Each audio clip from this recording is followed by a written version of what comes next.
Well, here we are again. Another day.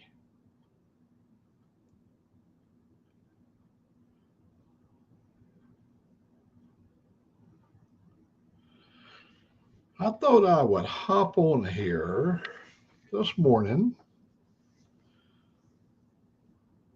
before the crowd got here.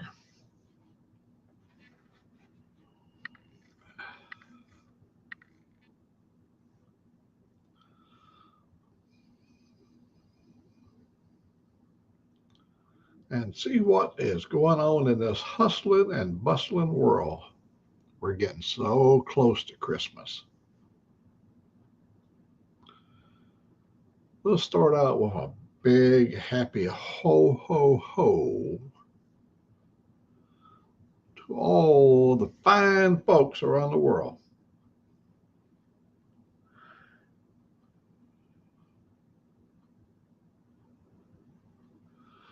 Let me see, what would be awake at this time of the day?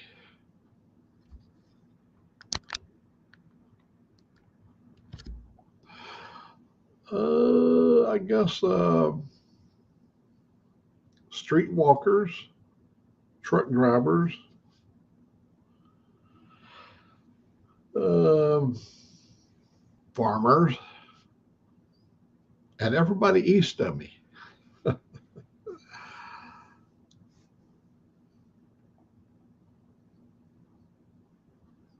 I don't even know how warm it is this morning, but it seems to feel it feels like it's a little bit warmer than it was yesterday. I don't know.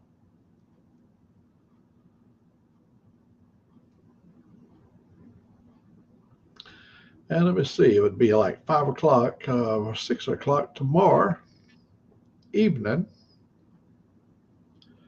over in the Middle East, Australia, somewhere over there.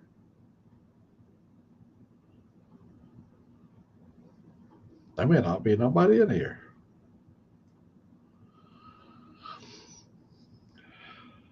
Well, let me see. Some of them construction workers would probably be ready to go get on the jackhammer. This is the last week of jackhammering because next week it's going to be all about partying. Oh, I see somebody showed up. Look at that right there.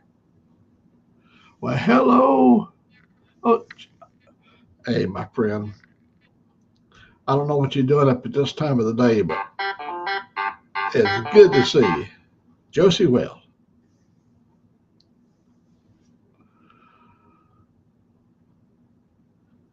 Well, I was laying over there. Boy, it's a comfortable 61 degrees this morning, Fahrenheit.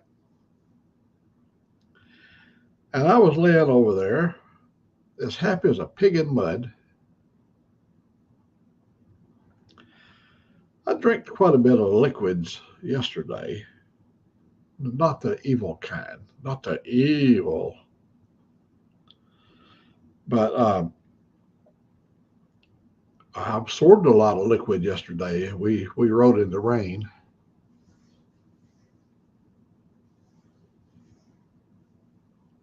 Oh, see, there's another. Well, at least you're not working the streets, I mean, like I said. And there's Toga. There ain't not an hour in the day that you're gonna find Toga asleep. He's got that one eye. It's like yeah. Toga, my friend. I was talking about you yesterday. So there's two people we know that's not streetwalkers. They're hard-working stiffs. Josie Wells is over making pie, and Toga has got a fistful of power. He runs the world, I tell you. uh, Good morning, you fine human beings. So I was laying over in the bed, and this urgency to void my body of excessive liquids struck me. So I had to get up and answer the call. Old people have to do that.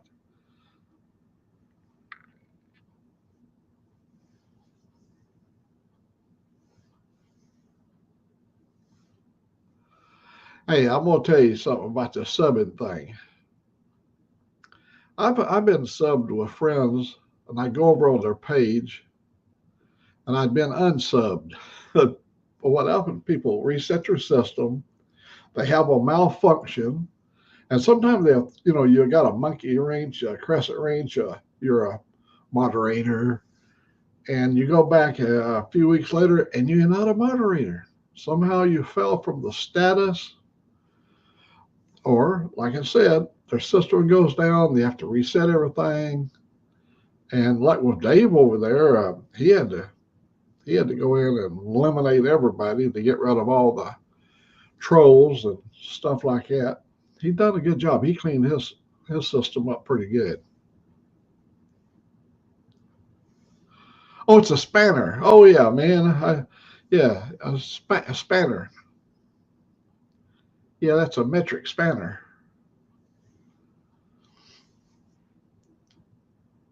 So while I was up in there, over in the little room over there, I said, I wonder who would be up at this time of the day.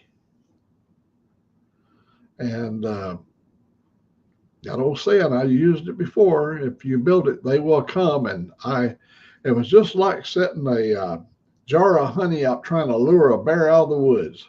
It worked. Toga, I was talking about you yesterday on my ride. Uh, some of the, I know I've been watching Itchy Boots as she traveled through Turkey, and I've had a bit of a history lesson on Turkey throughout the years in my occupation. And I've seen some of the dry climates. I've seen some of the stuff. I thought I was out there in that rain, and I'll know two people except Dave. Now Dave, he rode through rain for a couple of days ago, and he really welcomed the rain after coming out of 110-degree Fahrenheit weather. The rain felt good.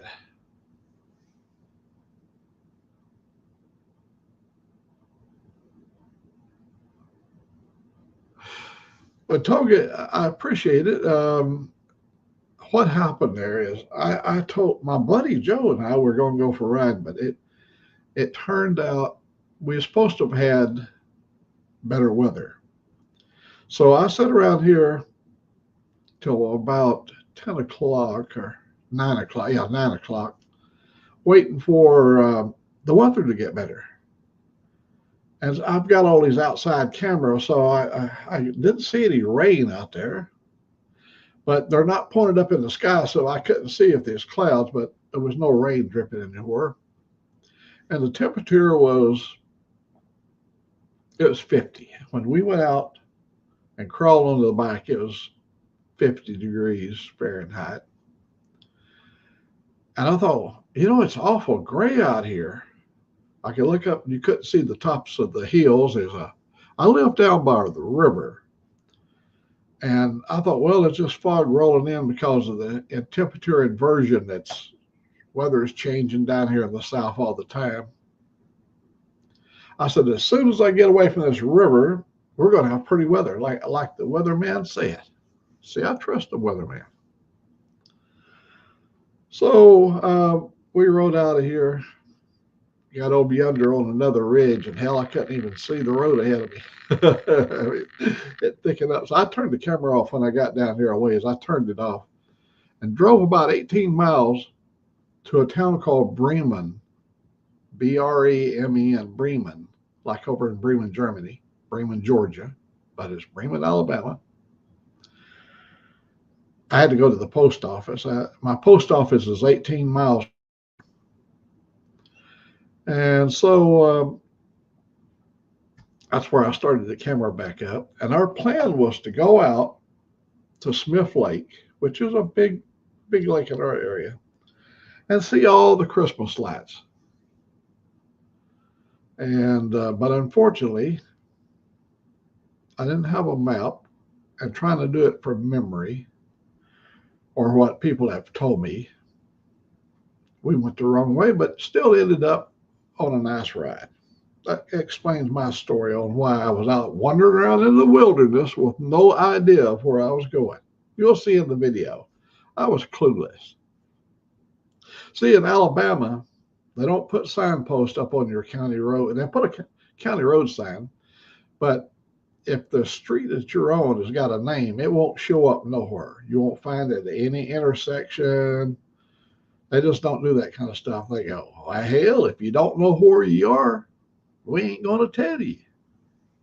It ain't our job to tell you where you are. So that was how my day went yesterday. Oh my God, it got down to 45 degrees when we got up to the lake. Now, for a southern boy, 45 degrees is cold. An old southern boy. If I was probably 50, it wouldn't probably feel as bad. But I could feel the cold just creeping into my bones.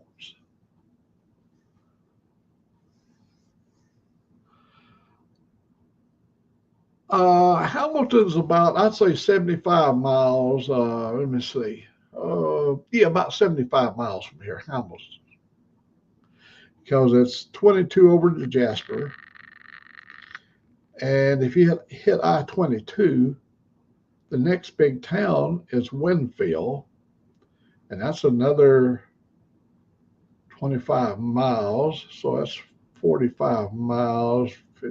Yeah, it's about 70, 75 miles up there to Hamilton.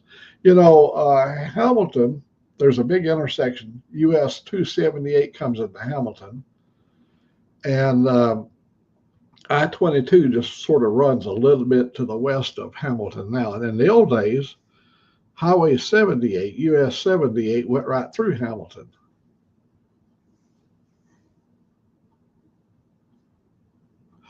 Ooh, lunchtime. Well, I'm hoping you're frying yourself up some bologna, a bologna sandwich, you know.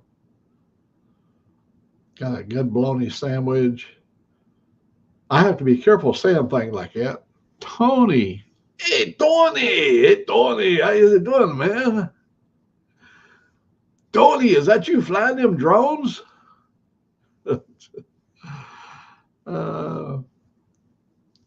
No, we keep blaming on the Aussies.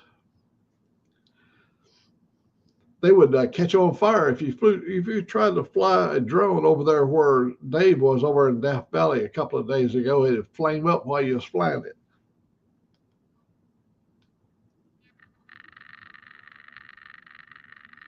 So anyhow, after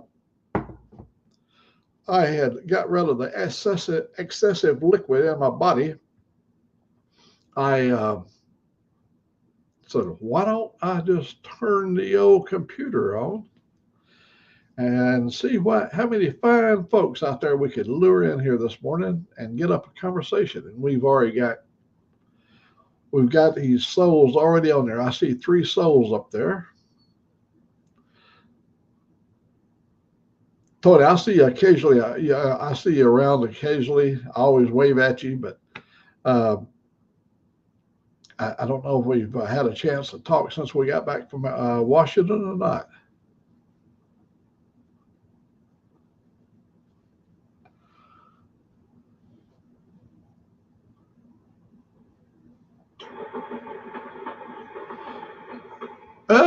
You buy? I buy a lot of guns. Well, I'm not into buying. I'm not buying guns now. My train just died. I am not into buying guns like I don't think I haven't bought a gun in over a year. But I go to places and every once in a while guys will pull out a gun and if you take a hankering to it, you're just going to go ahead. Oh man, you just go ahead and get it. You know what I'm saying? And but at my age, I come to realize there's only me left, and poor little Angelique would be stuck with all these guns.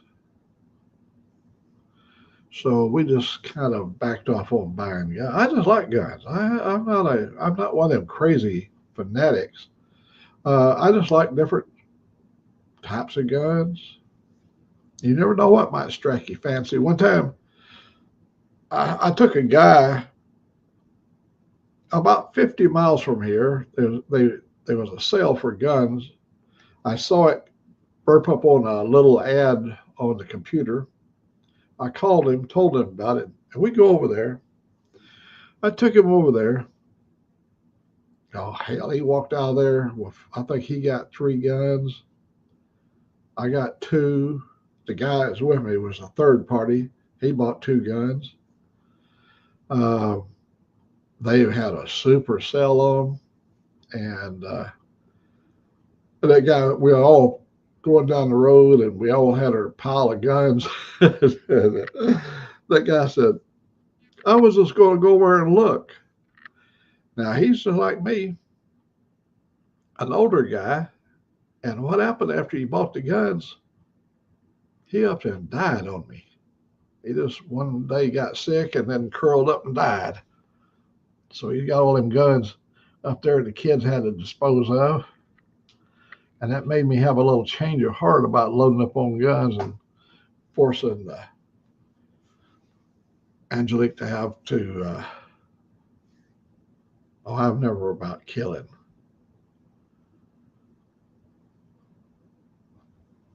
For me personally.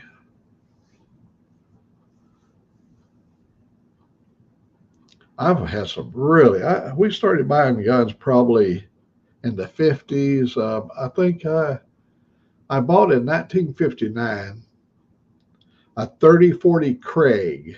You know, they go, what the hell's a 3040 Craig? It was an old war gun that our American troopers had the 3040 Craig during the during the Spanish-American War. It was after the Civil War. And I was in Yakima, Washington, and this guy had a shipment of Craig. They have like a Mauser work, like the German 98 Mauser, good bolt action. You know, you got a magazine that's built into the gun there, and you push the bullets down inside there, and 30-06. They fired 30-06, and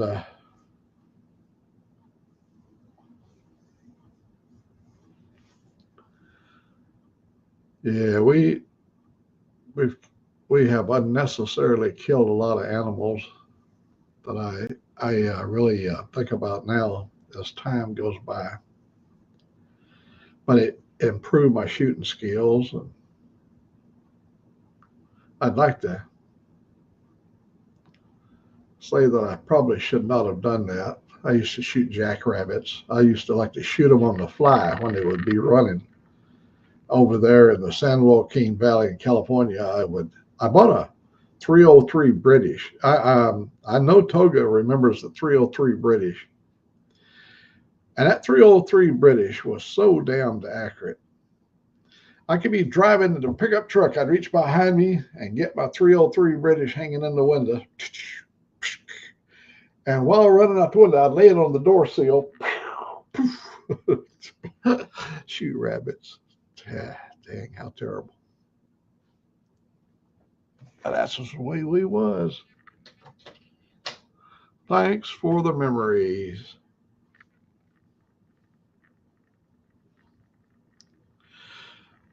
Yeah, the old 303 British. That was a good. I'll tell you another good gun I had. Long barrel, long gun. It was 03A3. 03A3. Had 2 rifles in the barrel. You go, hell, you cannot have a good gun with just 2 rifles in the barrel. But it had a long, like 22-inch. How many inch? Oh, long gun. That thing was long. And I shot with the U.S. Army over there in Pasco, Washington. There's a big Army detachment that guards the nuclear power plant there, where they were making atomic bombs and stuff at Hanford, Washington. And them boys that on the weekend they'd come out with us and we'd burn up a lot of ammunition over there. And I would shoot with the best of them back in the day of that old A303 A303. Oh, was it 03A3? Oh, I think I might have been a little mistaken, but it had only 2 rifles in the barrel. It was an old military gun. It was shot so good. One time we shot over there, a shoot off had been scheduled. We got over there. All of my family that was with me, my family is a gun shooting family. They had all their stuff, and we were going to shoot, and the Army was going to be there, military, and it was something like 22 degrees Fahrenheit. So my brother, he was up. When he was up, I was a spotter. We were shooting on the 300-yard range, and so I'm on a spot for him. And standing behind him, that bullet would leave the barrel and arch out, and it left a little vapor trail. My eyesight was so sharp that I could see when it arched out there, right at the middle of its flight out to the target. I could actually see because behind me was the sun, and it reflected off that round, and I could spot that thing with that little vapor trail behind it. It was the air was so cold and dense that it was literally making little tiny shock waves as it traveled out to the target. Pretty neat. That's having good eyesight back in the day.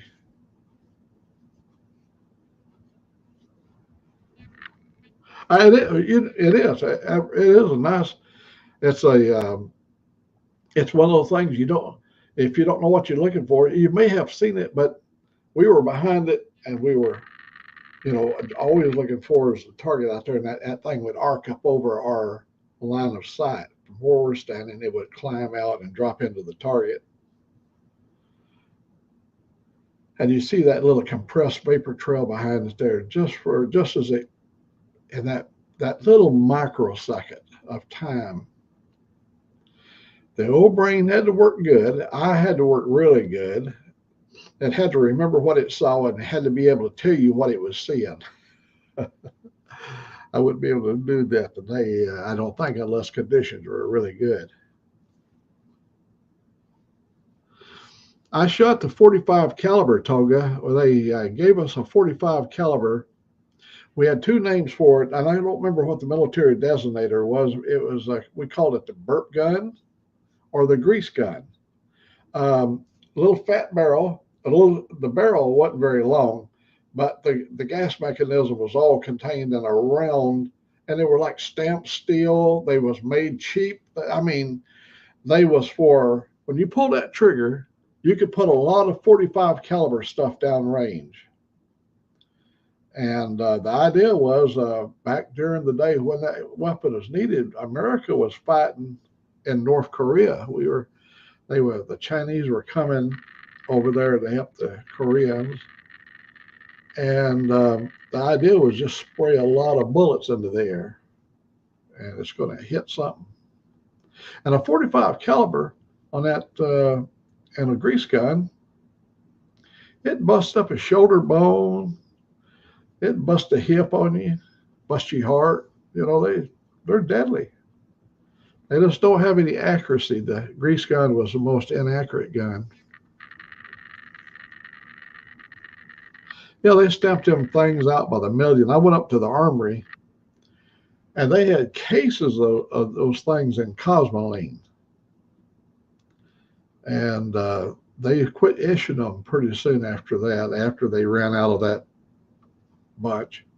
If you ever had to strip Cosmoline off of a gun, it ain't even hardly worth it. I'd have thrown the thing into the trash had I have known how hard it was going to be to clean up.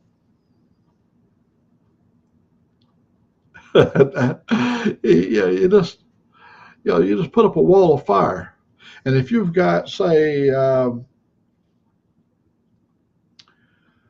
maybe a couple of companies, infantry companies, and they're all shooting down range, and everybody's laying down that wall of fire. There won't be no bark left on the trees.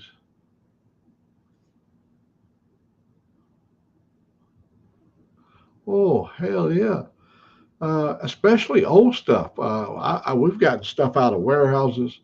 The guy said, "Man, I got a deal for you. I got some guns. They're still coated in cosmoline, and I can let you have them." We bought SKS, Chinese AK-47 SKS, for $49 new, 49 American dollars. We bought quite a few of the SKS. And the AK-47 at the time was $79, but we could get a Chinese variant for $49.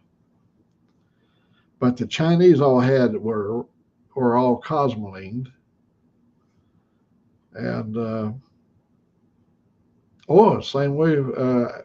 M1A1. A lot of the 1950 era military weapon, the old Garand. There's a lot of them in warehouses still wrapped up somewhere with cosmoline. Good God, that's a good weapon. I tell you, if you get your hand on a what is that? M14? Yeah, M14. That's a 308 round. God, good firepower. You got a selector switch on it. I fired the M14 on the USS Nimitz off the back of the Nimitz. I was shooting at killer tomatoes. They dump out these big red, huge, I guess 8 foot in diameter, filled full of gas, and they bob them on the water. They come out by the garbage scow in the back, right down before you are, and they toss them out there. And as they bob up on the waves, you start putting down put the selector switch in full auto, and that's only 3 rounds at a time on the new modern M14. But in the old days, hell, you could put a lot of rounds downrange. They're very accurate.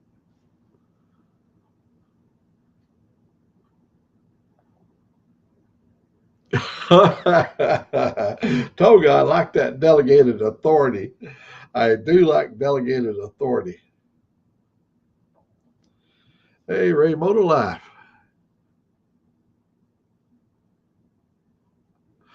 Oh man, I have bouts of bad internet too. Well, it's going to get worse. Ray, it's going to get worse because the closer we get to the holidays, there are going to be millions of extra people in here wanting to say hello to grandma. They're going to consume almost all the little digits they are in the world.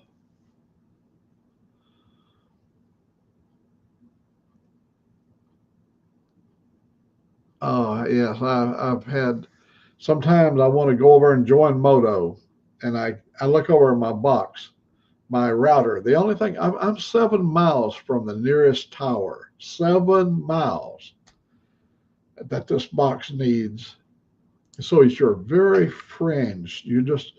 Some days you've got a signal all the way over, and some days it's just sitting there just ticking, just barely on one notch.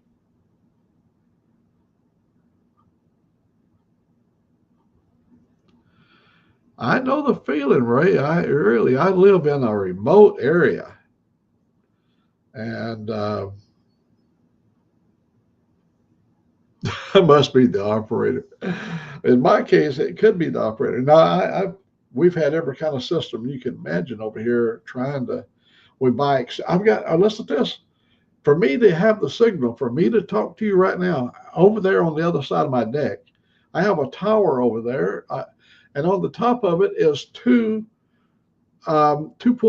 was it 2.5 and 5 gigahertz antennas, sort of in a phase, sort of out of phase to each other, and that's the only way I can get a signal. If I took those external antennas out there, I wouldn't have nothing.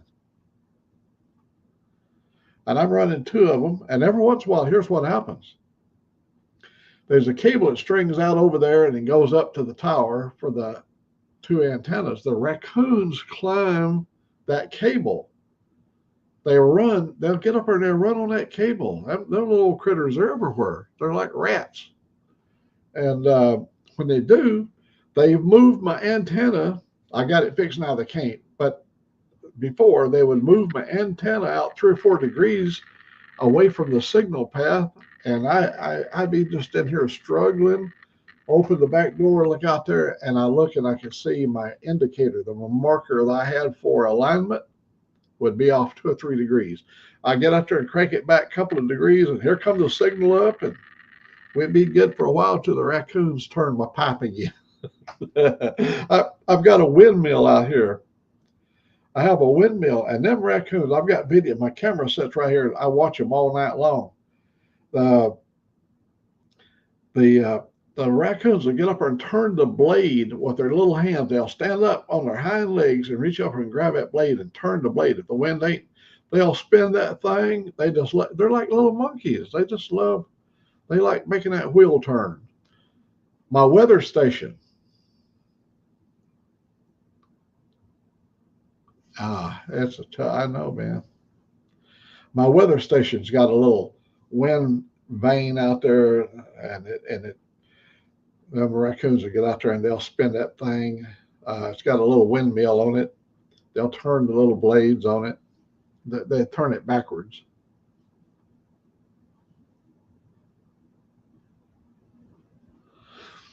I don't have anything here. Wi-Fi is a struggle. I have to run everything on cable. Once it comes into the house, then I'm cabled up from the box over to the computer.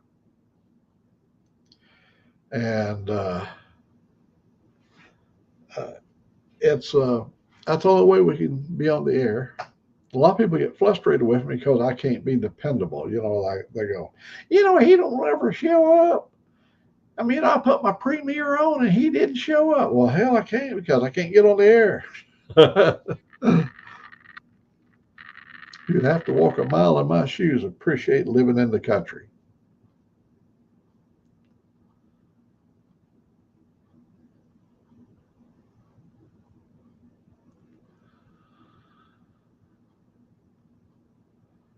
You got good Wi-Fi.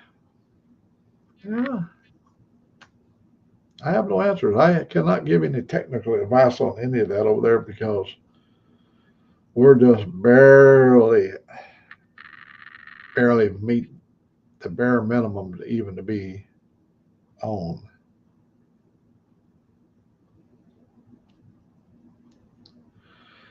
Our government, as you know, spent billions of dollars to bring technology to the rural areas.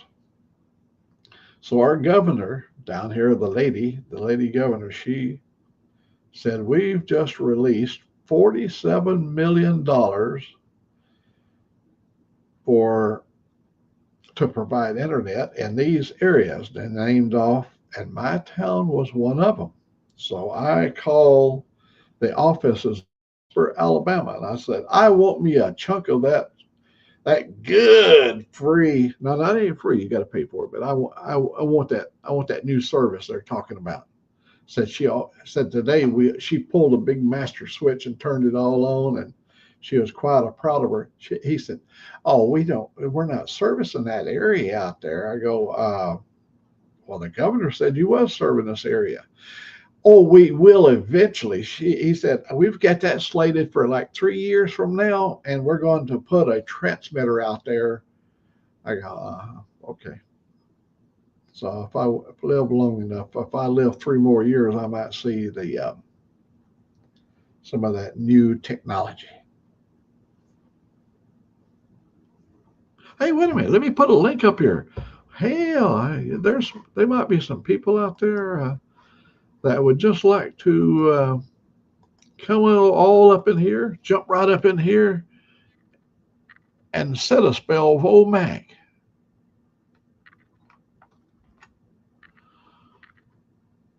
We don't know.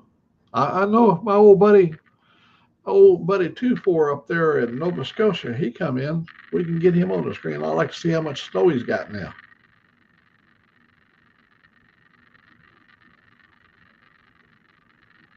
Yeah, I watched Dave over in Australia yesterday, he was over at Murray Bridge, and I was on my journey to go to, I think, the Duncan Bridge, or one of the bridges over there. And he was over there riding in 40 degrees Celsius, and I was over here riding in 40 degrees Fahrenheit. Two extreme opposites.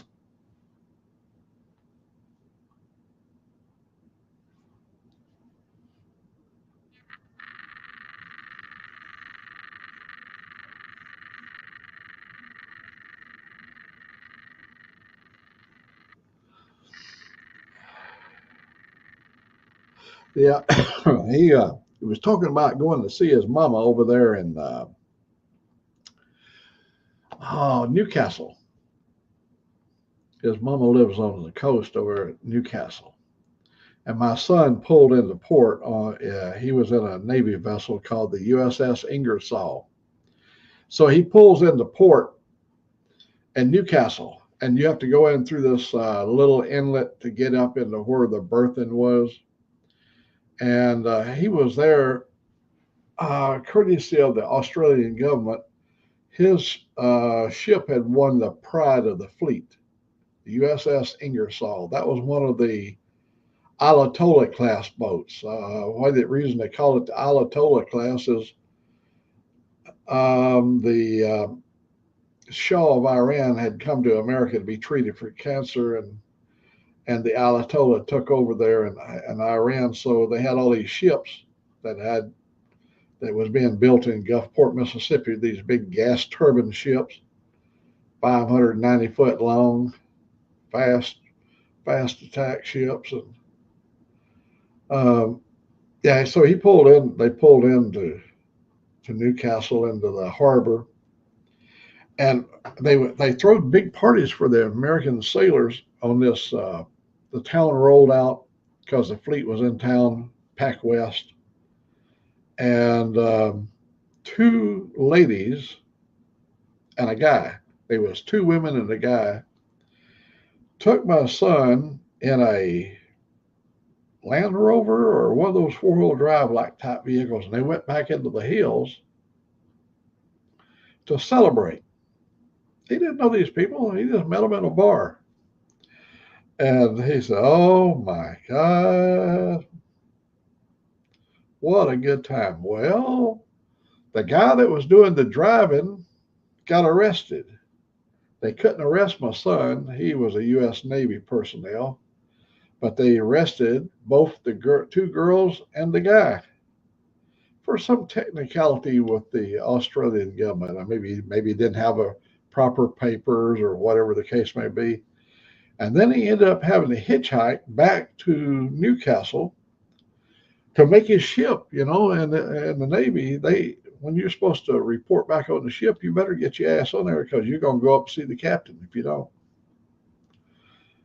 And that can be bad. You could tear a strap off, or they might reduce your pay, or they might make you peel taters or something.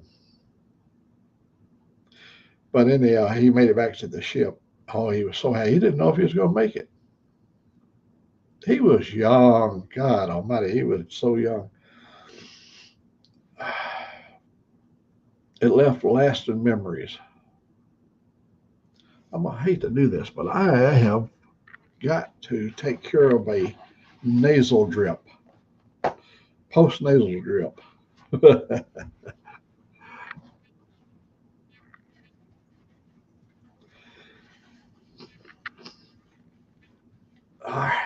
Yeah, maybe I won't drop on the camera. There we go.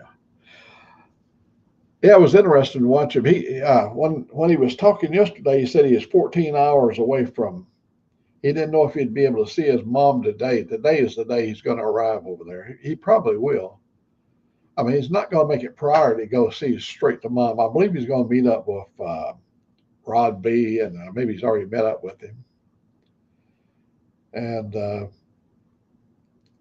yeah, he was there where he was sitting there at Murray Bridge. His foot touched a bunch of bottles of beer bottles falling and rolling. That's the way I like to do my videos, beer bottles rattling and rolling. And because that means somebody's having a good time somewhere. Now, I posted a link up there. So if anybody wants to come in and sit right on up in here, we'll clean the beer bottles and stuff back around here. Oh, this place is a mess. I ain't kidding.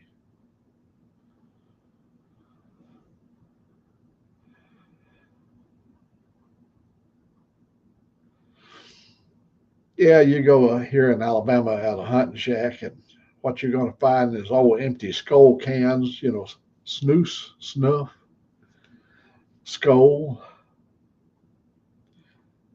Uh, Not as much as people are weaning themselves off the tobacco product, and I'm kind of happy for that because I had a young friend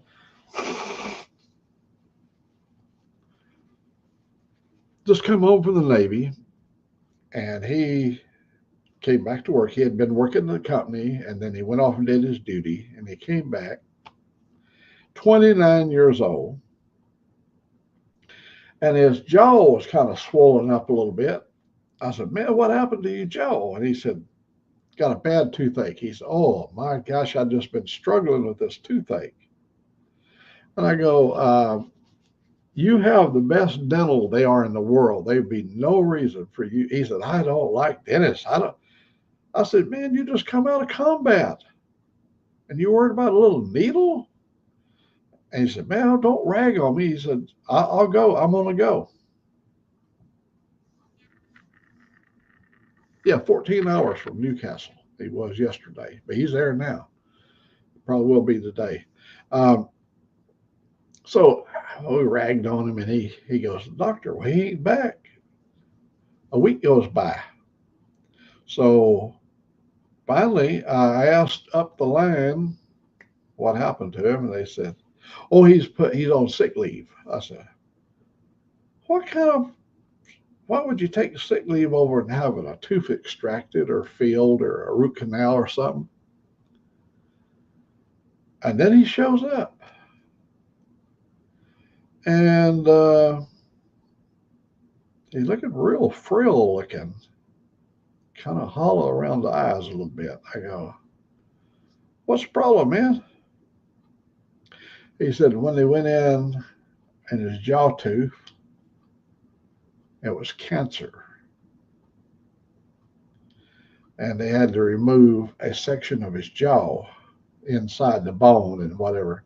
And he had a backpack, a little backpack about that long, filled full of stuff, and two hoses that went up through the side of his neck here. I go, "Oh my God!" He had his collar up, and so I see when he showed me them hoses they put in there, some kind of a drain or whatever. He was a skull bandit guy. He was always had a one of them little pouches between the cheek and the gum. He'd pack it right back in there. 29 years old, but he did it while I was in the Navy. He liked that kind of tobacco. And so 6 weeks later, he was dead. He never made it to 30. Young man, he had two children, beautiful wife. I thought, man, if we could have avoided that, that'd been really good. Would have had a bright future. Yeah, I know. When you get my age, there's a lot of death. There's a lot of stories about death. It's a way of life.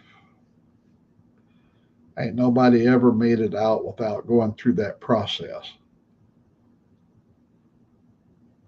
Well, I know most people don't want to hear about it.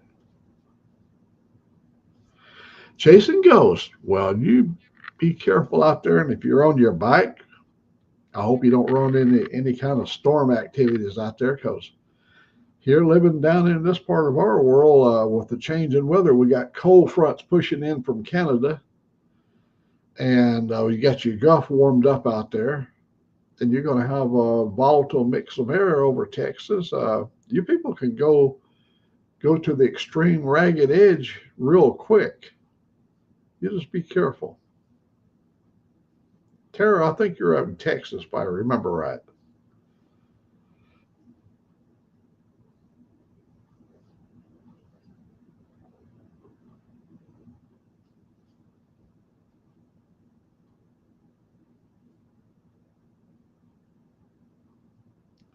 We saw a lot of sad part. You may those that see my video.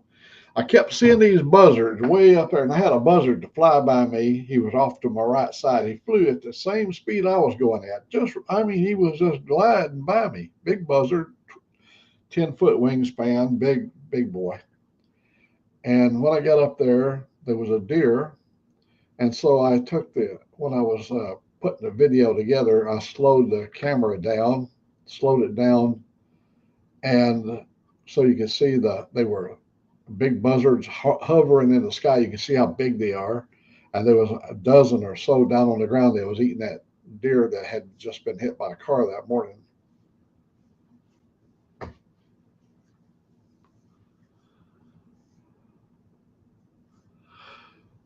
Oh yeah, buddy. Can you imagine? But look I don't know what your age is, but imagine squandering away a young life. Um, he's been gone now. See, that happened back 1970, maybe 1975. Yeah, I used to have a nephew that had a restaurant in Beaumont. It was called Republic Chicken. He was a chef there at Republic Chicken in Beaumont, Texas. He's still a chef. He didn't go away. But what happened at COVID? They couldn't. He was a part owner of Republic Chicken. Him and his buddy went together and formed the company. Put the place up. And when COVID hit, it just decimated that area over there as far as customers. So I think he's now moved over to Austin because I think they're up in Austin now. But they was born and raised up at Dallas Fort Worth, and then went to Beaumont. He went to culinary school, and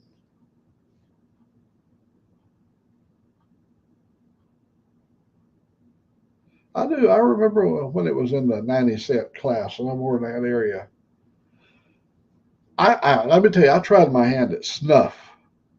Let me tell you how I got started out. I was over there driving a big rig. When I got out of the army, I wanted to be a truck driver, so I was driving hauling hay in the San Joaquin Valley, California. And so we went out there, and this old Basque guy, he was from Spain, his ancestry was, and he was a sheep herder. And so he had a wagon out there, and my brother and I was waiting for them to. We was queued up to get our load of hay, and while we was waiting, we went over and started talking to this Basque guy. He spoke Portuguese, I believe it was, but he spoke also English. He was fixing up his Copenhagen. He had this rum or some liquor, maybe ouzo. I don't know what he put in there, but he was mixing it up. So when he took a little moist pinch of it, um, it would he'd put it in his mouth and he'd get the flavor. And hello, Robin. Okay, no, snuff is tobacco. What do you mean? It's just ground up in fine powder like stuff. Garrett snuff, Bruton snuff, those are the brands that was big and popular during my day. But see, when he opened the can now, the can was snuff.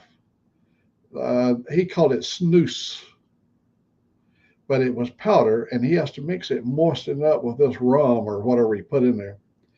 When he opened the can, he took a little pinch and he laid it right here in the pot, right here. He put a pinch of that snuff right there, and he went like that. I went, whoa. Then he done it again, and he went, he snorted the snuff up his nose. His nose holes is pretty brown around in here. He's sniffed a lot of snuff. He's a snuff sniffer. That's easy for me to say. So he says to me, "You want to sniff of the snuff? Snooze." And I said, "No." And my brother said, "I'll try it." So he took a peach and put it on my brother's right here on his hand. And he said, my brother watched him do it. And old Robert, he went, top of old Robert's head just exploded. Snot running out of his nose, brown snot. Oh my God, he was just gagging. Uh, he was coughing and wheezing, and so we got us a can of snuff, and we was going to show these people. I tried it, and it hurts like all get out. It take a little while to get adjusted to it, but we wanted other guys we could master the snuff dipping thing. And my cousin, he said, "Let me try that." And so he was going to put a snuff in the lid of the can. He tapped him a little bit of snuff in it. So he was going to snort it out of the lid of the can. About the time he was getting ready to snort it, my brother slapped him in the back of the head. Slapped him in the back of the head. He sucked up all that snuff. It went down his windpipe. Oh, he was trying. Oh, if we'd have killed my aunt's boy, we'd have been in trouble today. But he was strangling. He finally got it all cleared up.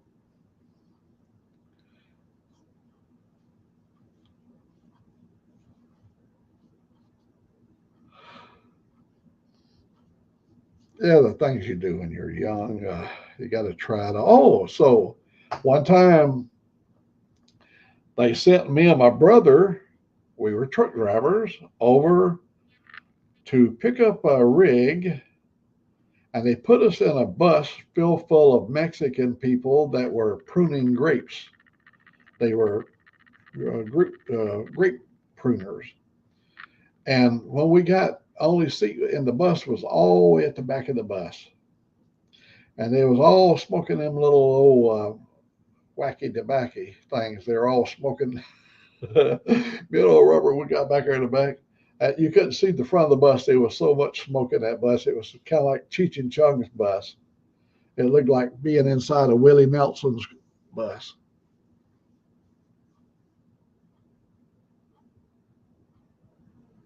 Yeah, I tried Levi Garrett, in the early years in the 40s. Now we had Garrett and Bruton. Those were the two most common snuffs in Alabama. You could get it in a little jar or a little can. A lot of people liked it in the little can. But we had back in the 50s. I think the tobacco might have been a little bit safer for you. They started Philip Morris under an investigation confessed to adding nicotine for the addiction process. They added additional, they hybrided, they were using like a Turkish tobacco blend and whatever, but they changed their formula for Philip Morris products, and cancer began to show up everywhere. I lost so many relatives. My uncle, he'd hold his finger, they had put a hole in his neck right here, and he'd take his Chesterfield cigarettes, he'd put his finger over the hole, he'd go, then he'd blow the smoke out of the hole. We'd gather up his kids and watch that smoke come out of his neck, oh, wow, oh man, I want me one just like that.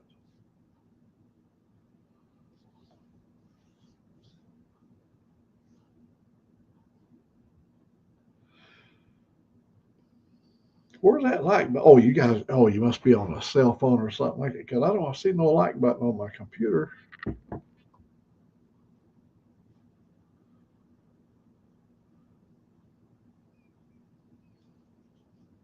And I am so sorry about getting off on a tangent about the hazards of that, but Look at me running 155 miles per hour down the freeway. I'm sure that's dangerous too. Look how many people you could have killed in that irrational behavior. I took my crotch rocket when I was at Whiteman Air Force Base. I got it new. I just couldn't wait to try it out. I think it had 160 on the speedometer. If you those that remember the old 750, CB 750 Hondas, I think it had 160, maybe 150. I don't remember, but it felt like it was going to run good. And I went over on what to call the TE road. For those that ever worked a Strategic Air Command, a TE road stands for Transport Erector. That's where you haul the missile out and put it in a silo.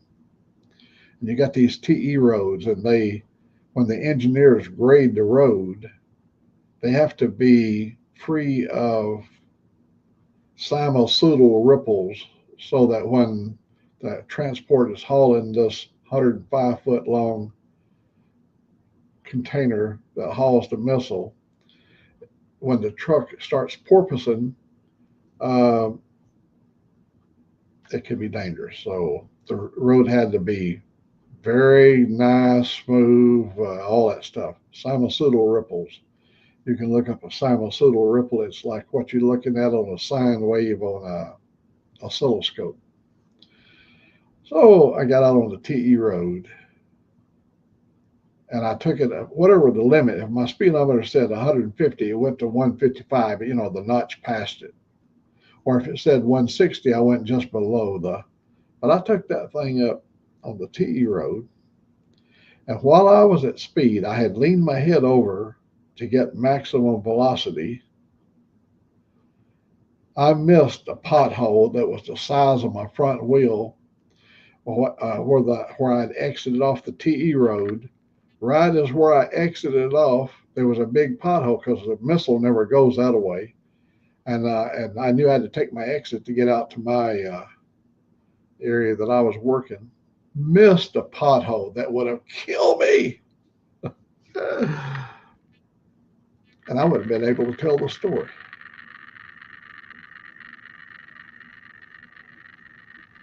Well, Robin, you're probably getting yourself ready to go out there and buck some rivets or lay down some steel or uh, mix some concrete or something like that. But you can hop in here if you want to. You got a link right over there. We won't put the leash on you. We'll let you run wild. You're like the Tasmanian devil. You're like StreamYard's Tasmanian devil, been set loose. Hey, looky there. Now, Buck Bound's another guy. He could be anywhere at any time. Might I ask you this morning, Buck, where are you at today?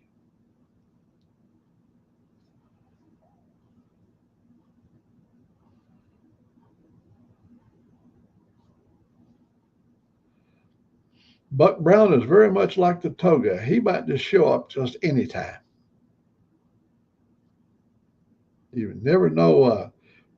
You never know who you're going to meet when you get on the air here in the morning. But two most reliable is Toga and Buck Brown. Oh, okay. Down in, oh, I've got some stories to tell about Louisiana. I took a load of aluminum from Reynolds Aluminum in Tarrant City, Alabama, down to Houma, Louisiana. And so when I got down there, I had to sit and wait for them to open the gate. They didn't open up until like 6 in the morning. And I was sitting out there at 5 in the morning. Well, just as the daylight started rising up, well, they didn't show up to six or later. And it was down there, and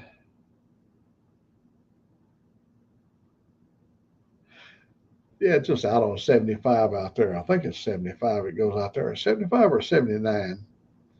Yeah, just not too far from the airport. Well, when we yeah, there was a trade school in Tarrant City, and if you was lucky enough, your parents had enough money could send you to the trade school. You would boastably you brag about being a real cool tool from Tarrant Trade School. See, we had sayings for everything. A real cool tool from Tarrant Trade School. The other big school in Birmingham was Phillips, which is that was the elitist school. You know, people uh, they got to go to Phillips or Tarrant Trade School. Well, I went to Lyman Ward Military Academy, Camp Hill, Alabama. That was my destination. If you go to Alexander City, you got Camp Hill, Alabama, and you got Lyman Ward has been sitting down there since the Civil War. In fact, I was in Libby Hall. Libby Hall was it was an academy, and what they done is they took 150 cadets and went over and took them to North Georgia to defend against Sherman's army as he was marching down through on his way to Atlanta. They sent our troops, and the Northern Army murdered every one of them. You know, the kids, there was anywhere from 9 to 13 years of age cadets. And that army, when he divided up there in Chattanooga and he went to Atlanta, Sherman did, when he burned his way to Atlanta, they just went over that hill where them cadets was and killed everybody up there. So Libby Hall had an honor row of the soldiers or cadets. That was a different time, different place. But I was really happy to be a part of that little school system.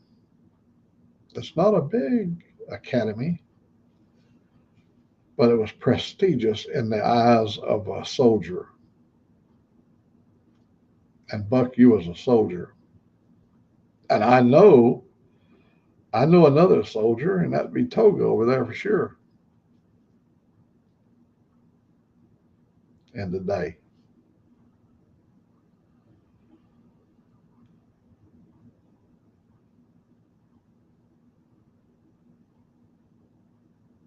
I got a video. I was driving a little Freightliner, Buck, and a tornado came across, and it went right across Tarrant City, went out there, and it killed a few people out there past Trussville up on 59. It went through that little town and just bloated off the map.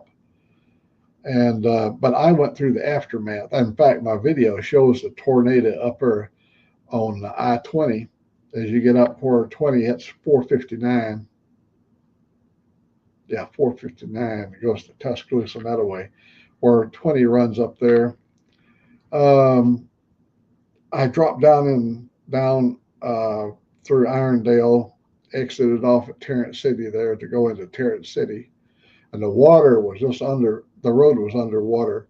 My rig, I went through it, and water came all the way up to my windshield, but we made it through to the other side.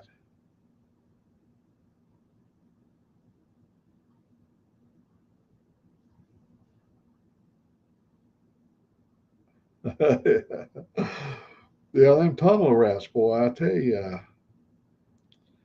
them guys, them tunnel rats, you had a guy of 45 and let him crawl up in the tunnel and go do whatever he's got to do.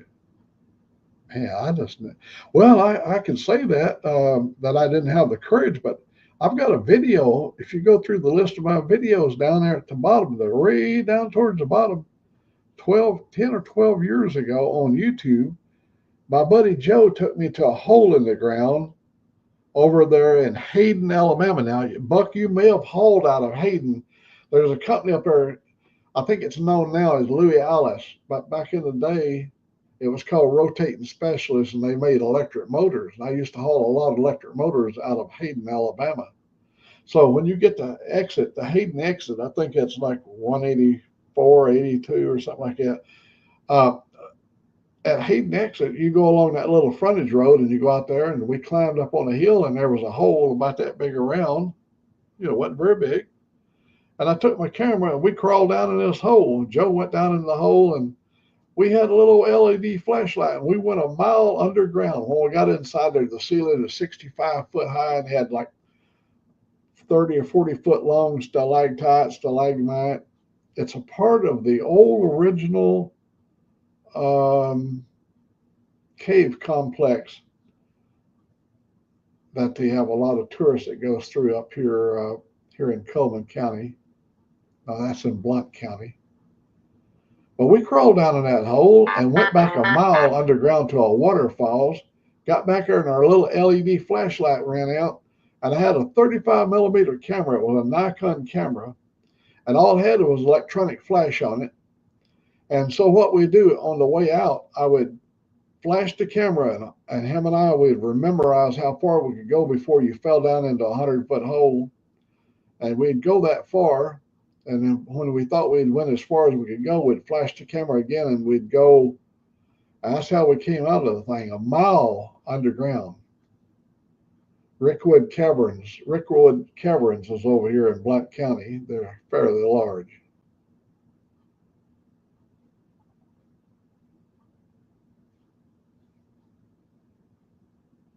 Aimless way. Um, oh,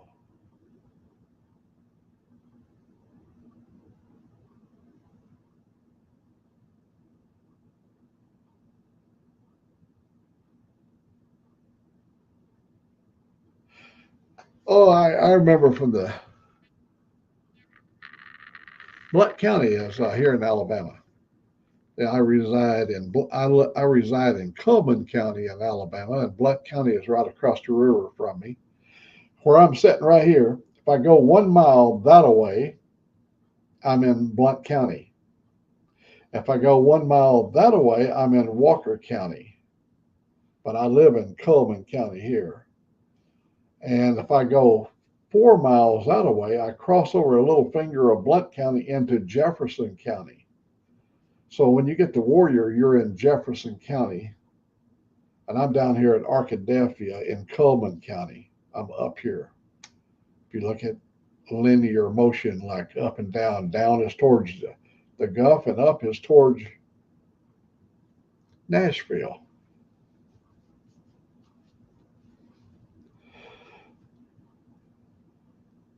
See, yours is spelled B-L-U-N-T. Ours is B-L-O. It's like sounds like Blount County. It's B-L-O and B-L-O-U-N-T, Blount. Um,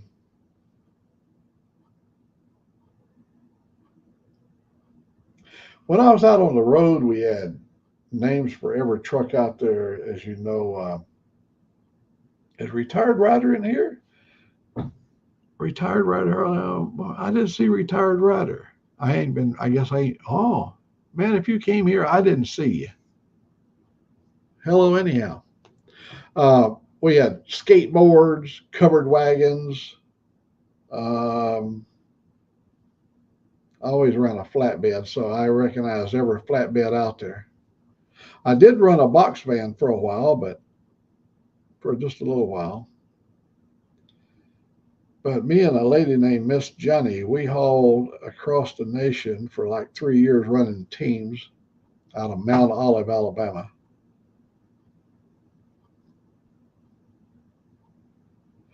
Yeah. So yeah, they had names for every rig out there. Yeah, the parking lot is, of course, hauling cars. Yeah, you know how it is. Hey, buddy, how did Toga know that you was here and I didn't see you? That boy is magical, I tell you.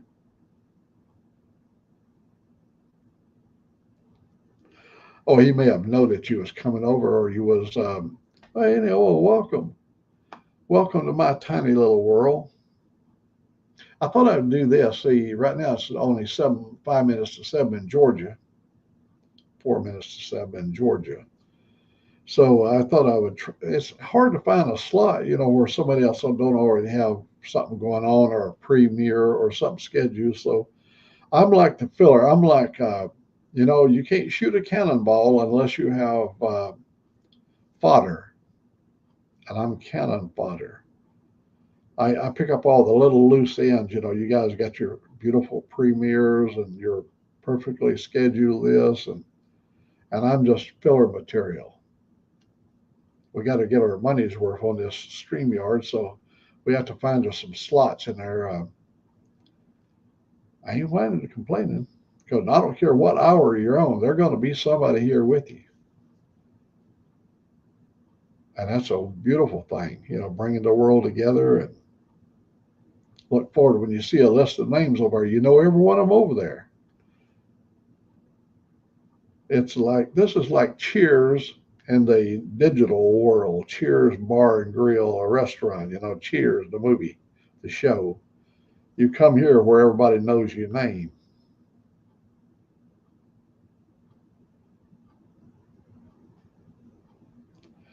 Bad part about being on early, I got on at 4. I was on the internet, but I wasn't on StreamYard until, I don't think I went on until, I've only been on for an hour and 11 minutes, so I ain't been on very long.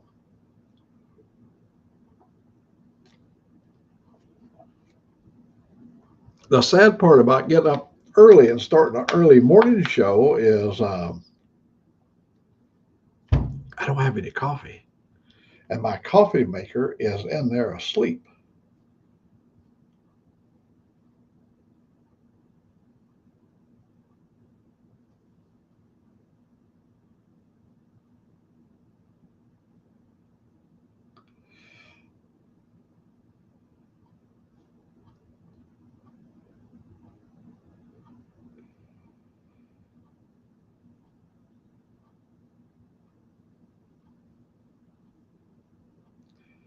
Well, we got just around the corner from Bike Week in Florida.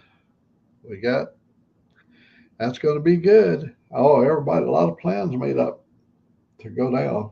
Angelique told me last year we were down there we went down in January. And we had waited to February, we could have got in on all the action. But I told her, I said, honey, we already did Sturgis so many times. And to me, it's like a jungle in a lot of ways. Now, when I was young, I loved the jungle.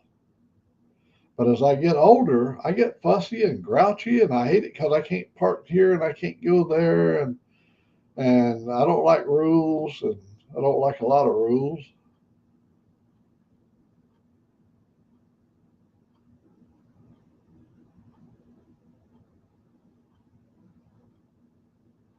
That's good. Everybody said, Jerry, that's my real name. I said, why don't you get yourself one of those decups, or what do they call it, where you do put your little packet in there and you pull the handle and squirt you out a cup of coffee.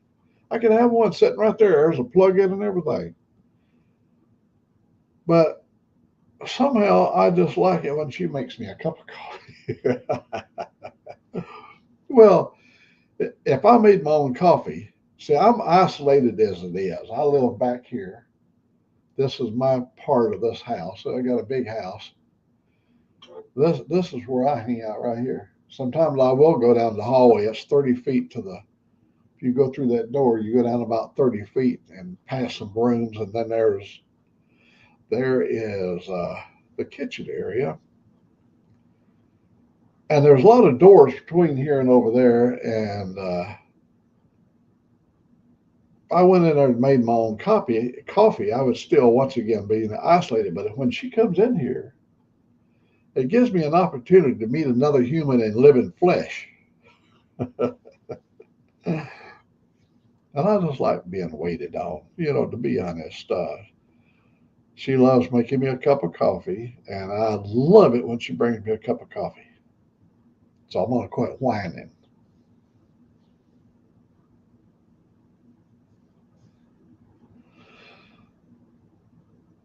I had a I had a bar in Washington called Four Corners Bar and Grill.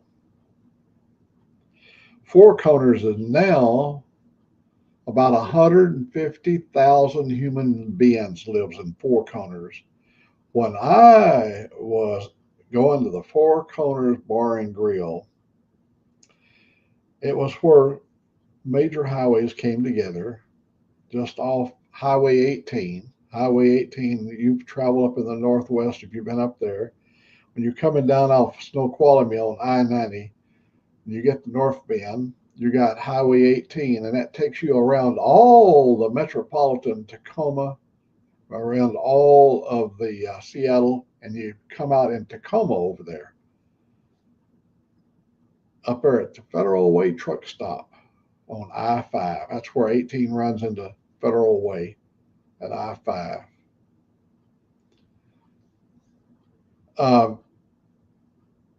That Highway 18, my God, we've crossed that Tiger Mountain. Snow would be so deep. I had a new Pontiac GT. No, not Pontiac GT. It was a Pontiac Bonneville, big land yacht. And we come down the hill, and all of a sudden there was a wreck in front of us in the snow and ice. So I went over on the middle lane. There was a little Ford Pinto coming up the hill. And to avoid this pileup, he went to the middle lane, and me and him hit head on. Now, you take that 5,000-pound Pontiac Bonneville, hitting a 1971 Ford Pinto head on. I knocked him 300 feet back down the hill. On ice, it was just, there was not a place on that Pinto that wasn't bent up. It was bent up everywhere.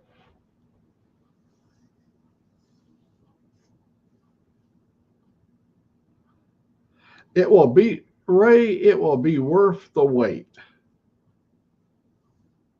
But you may be more independent than me. And I see when you get closer to closing time, you tend to be drawn to other human beings. But you're not at that point at closing time. So there's a certain amount of pleasure of waiting on yourself too. I mean, everybody that goes out and buys those coffee makers, my God, you just feel so good. You get your cup of coffee, and that first sip of that coffee is so good. And but like I say, I like the interaction between when she comes in. She brings the dogs. Oh, I got a dog laying over there. he don't ever say nothing.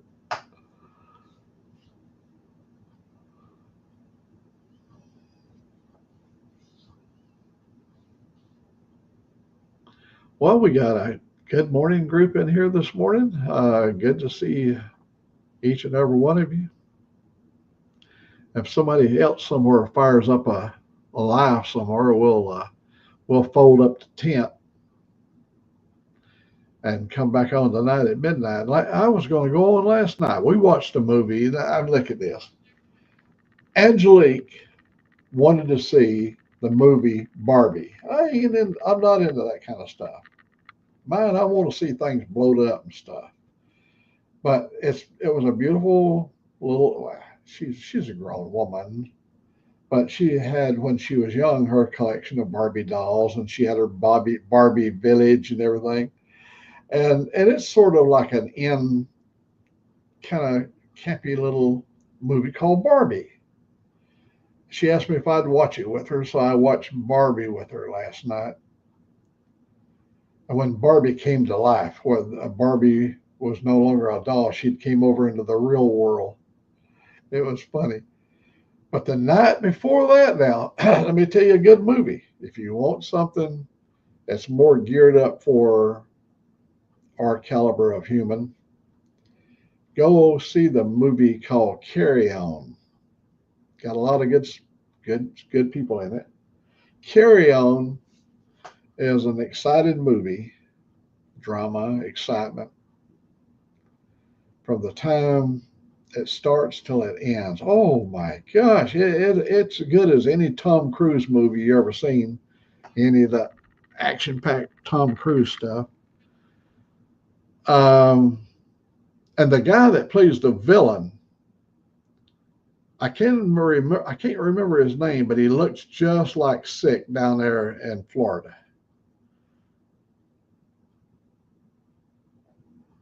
And speaking of Sick, he sent me a letter, and they sent me a notification. See, we have had so much stuff missing in our mailbox. The federal government takes pictures of the mail that's coming out to me, and before I get the mail, I get the pictures.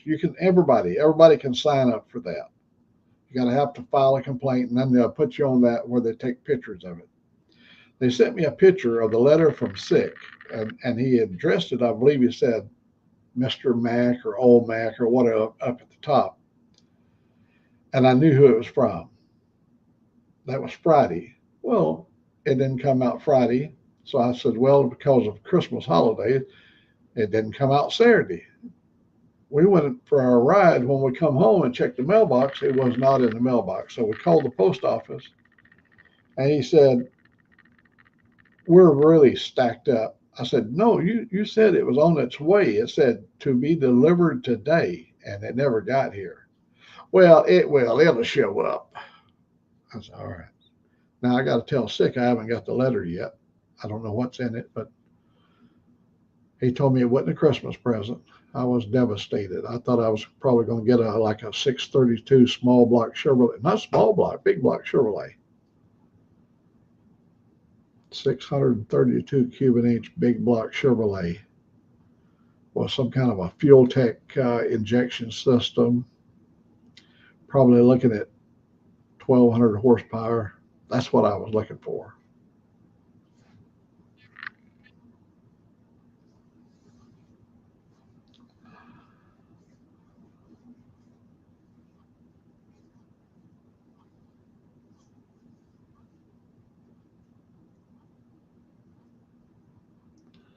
Buckeye, my trucking days were such a good portion of my life. Here's what would happen. We'd be up there in a conference meeting, and it would be going on, yap, yap, yap, yap. People would be talking around the table, and they was paying me good money to listen to what they had to say. But I would be going, I'd be sitting there like this, But in my mind, I was going down the super slab, hauling a load of something. Because you've been on the road, if you've ever been on the road, the sound of the wheels are going to drive you crazy. You're always looking for a place to loosen your load, and still got 100 miles to go. It's in your blood. I've hauled everything you can imagine. I like equipment hauling.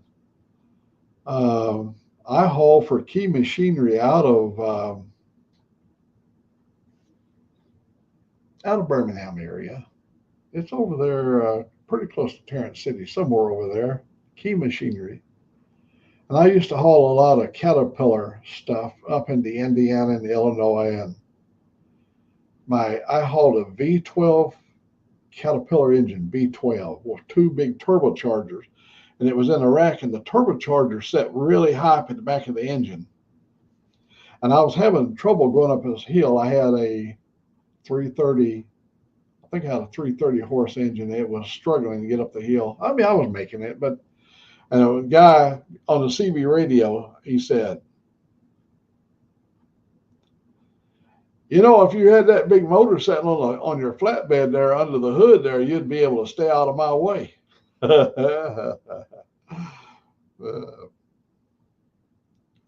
of them smart ass truck drivers. They always got something to say.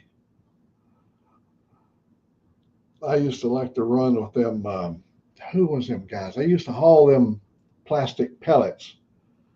They're out of South Alabama. I cannot remember the name of that company, but I used to run with them because they would run wide open. And I like to run that away too. What I mean is they didn't stop at every pickle park. They was always constantly running.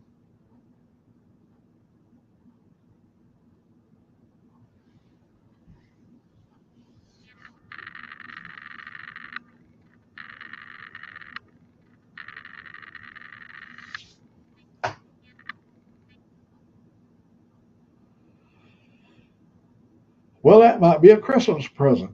That might be just what I might do. I'll just set my little table over there, put a napkin on it, a little tablecloth. I got the table over there, set it over there, and put the coffee maker over there. She wanted me to get me a little refrigerator. And see, the refrigerator, I could set the refrigerator there, and up at top up there, I could put the coffee pot above the refrigerator. Because see, she don't mind bringing me a cold beer. Um, she wanted me to have it if I got a hankering to have a cold beer, it would be just right there. I might even want a glass of Chianti, a glass of what is that we drink? Yeah, Chianti. We used to call. I used to call Angelique Chardonnay. What? I'd pick up my phone. I'd pick up my phone and I'd dial her up and shit. Hello, and I'd go, "Hey, Chardonnay." That's what I used to call Chardonnay because when I would drink wine, I like Chardonnay, and she'd bring me a glass of Chardonnay, and that's what I nicknamed her, Chardonnay. I got a nickname for everything. It's 61 degrees. Where was that weather when I needed it yesterday? Sun's going to come up here at 6:47 this morning. So we got about 30 minutes or so before the sun comes up.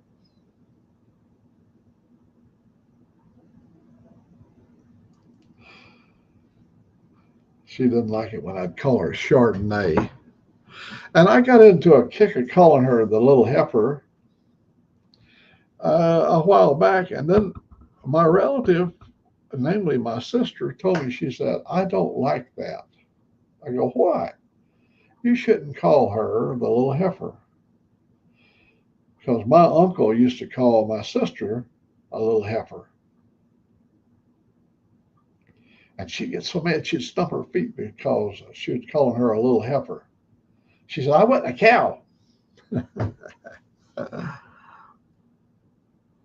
It don't take much to touch some people off. I ain't kidding you.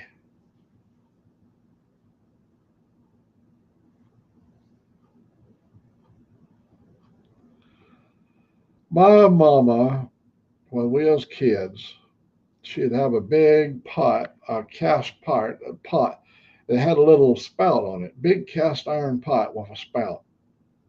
And had a big cast iron lid up here. My mama would get that water boiling on the stove, a coal stove. She had to build a fire in the stove, and she'd set the pot down, take the lid off the stove, set the pot in that hole, and the pot was designed it would fit right in that hole. And that way you can get the water boiling real quick. And my mama would take a handful of Louisiana coffee with chicory. The brand was Louisiana. And she'd throw a handful of that coffee in that pot. And when it settled down to the bottom, she knew exactly. When she tipped that pot to pour you a cup of that coffee, it was so black. It was onyx in color, just black. Oh, it would make your teeth. It would color your teeth. We drank so much of that Louisiana coffee with chicory. But your eyes would be like that. It was you would drink a big cup of that before going to school, and in the winter, my mama would reach over and get a bottle of whiskey, homemade Wildcat moonshine, and she'd pour us a little dollop of whiskey in our coffee. She called it a hot toddy for the body. We were Irish people. My mom lived to be 89 years old, and when she was up at the home, I talked to her. She was at her expiration time, and she said she'd like to have a cold Budweiser beer. So I asked the people up there if I took her out on the veranda, could I have a cold beer with her? I said, yeah. So when nobody's looking, I poured us a glass of beer. And to watch the pleasure of my mom when she would take that drink of that beer, a little bit of foam on her lip, you could see life in her.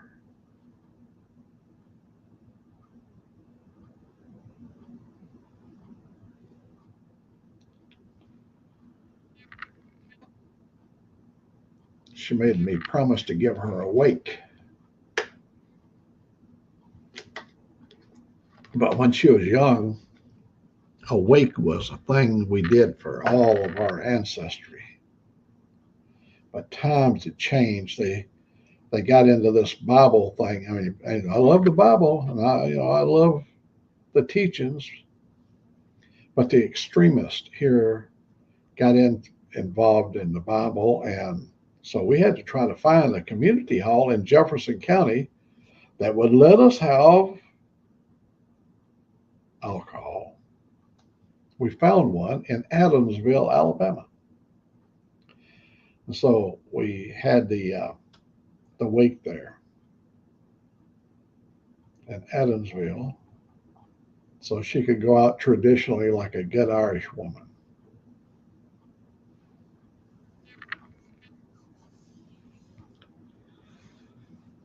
And we all said goodbye.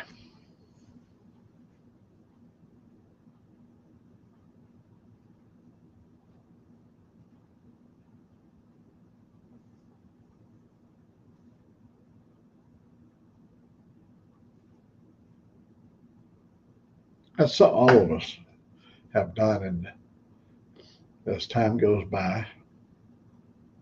When I was in Washington, one of my friends, he expired. His time was up. When I got back, they let me know he had passed on. Good human being. I'm talking about one of them nice guys. How come the assholes can't die? No, the good ones. They're the one. Look at me. That's the reason I'm gonna live forever. They go, that prick ain't never gonna die. But we'll see. See how that turns out.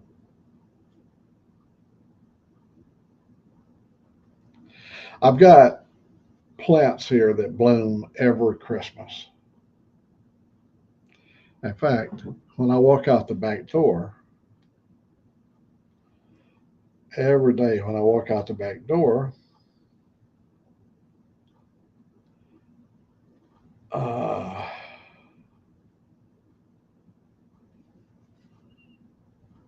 I have right at the back door, there's a plant. You ain't gonna be able to see it very well, but it's covered in these red-looking berries. The light is from the up there is just washing out the color of the green and stuff. Um, it has these beautiful red berries on it. The plant's called a nandino, and when we bought the home here, we planted the nandino right by the steps, and it greets me every Christmas. It comes out these beautiful red berries, nandino, and sitting on this side is chameleon tree that comes in these beautiful white blooms. Every year they bloom. You go out there and everything will be frozen to be ice on the flowers. And sitting beside my house, I have Lenten roses. Lenten roses bloom every December. They're beautiful, beautiful flowers, pink. And you go out there and there be frost all over the little plant. I love this season because of those three plants out there.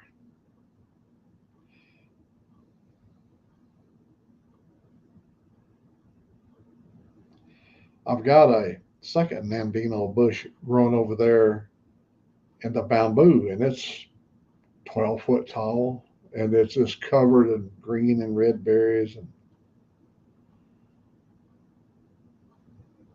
I have a holly tree out there as well. I have a holly tree that's got red berries on it, and it always looks nice at Christmas time. You remember that song? Deck the halls with balls of holly, tra la la la, dee da. Well, holly tree, they have red berries. Nandino just has a lot more red berries.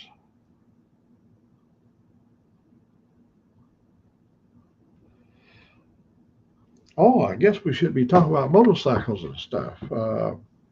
Since my theme of my old biker page, old school biking.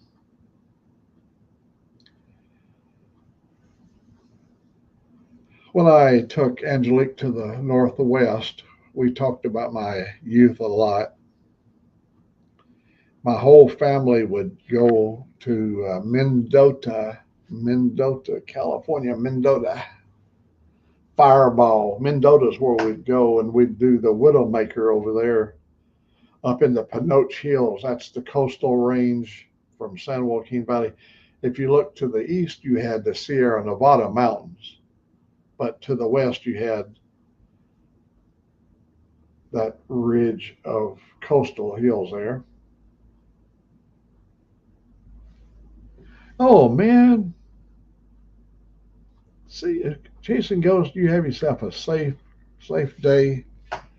Please come back and join us anytime. I won't be whining so much. I need if there's somebody else here and talking, I could just sit there and listen to them. There's people out there that's probably got stuff to whine about.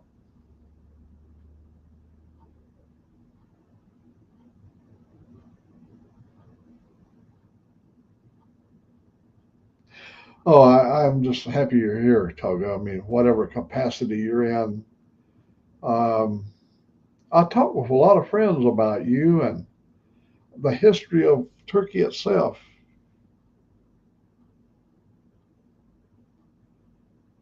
I know when our group used to go to Izmir, they would send a group of our engineers over to Izmir, and we were working with NATO. At the time, we were upgrading NATO.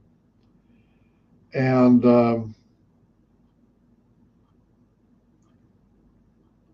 it was something many people would go, and I'd be up in my office, and when they would come back, they would come back with so many stories to tell.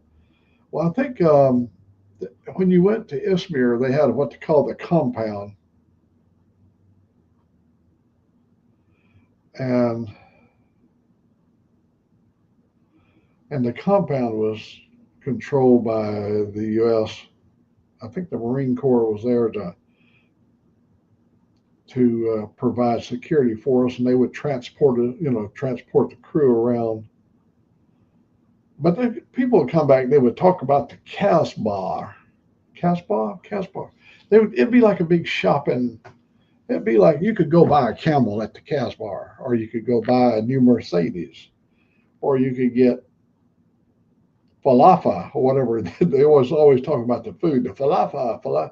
I don't remember what all it was, but there was things you could buy at the Casbah. And the mystique, because they all saw the Humphrey Bogart movies about Casablanca and all, when he was traveling over in that part of the world.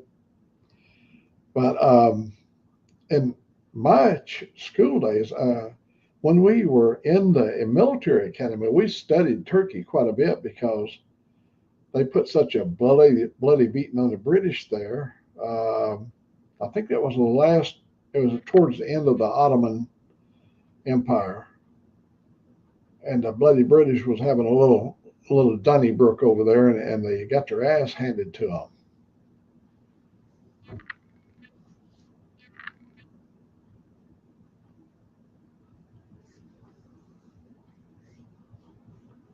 That's all I could hear, Togo, was about all those villages and all the historical. Everywhere you turned around, there was something historical, more historical. And in the school at the military academy, we studied Turkey because if you can muster an army that could beat the British back in the day, that could hold them at bay, uh, you've done something.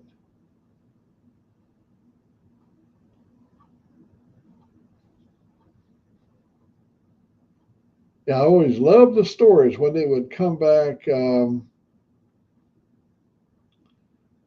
one of the places I was signed up for was not only Esmir, but I was signed up to go to Barcelona, Spain.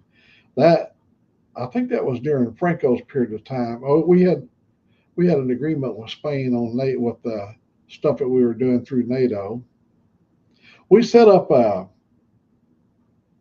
antenna system that stretched from Italy all the way across Europe, and I think we got it all the way up to Norway or somewhere up in the Scandinavian country. It was a grid of antennas that was all interlinked together, and our company used to build these generators, these RF decks, they call them. An RF deck had two, three CX 20,000s, three CX 20,000 tubes. In other words, each one of them, each tube made 20,000 watts. 20,000 watts, and you had a pair of them. You had to phase the two of them together, and you'd bring them up. And what you did, you fed this in this RF deck would be fed into the phased array antenna system, and it would cover your portion of the grid.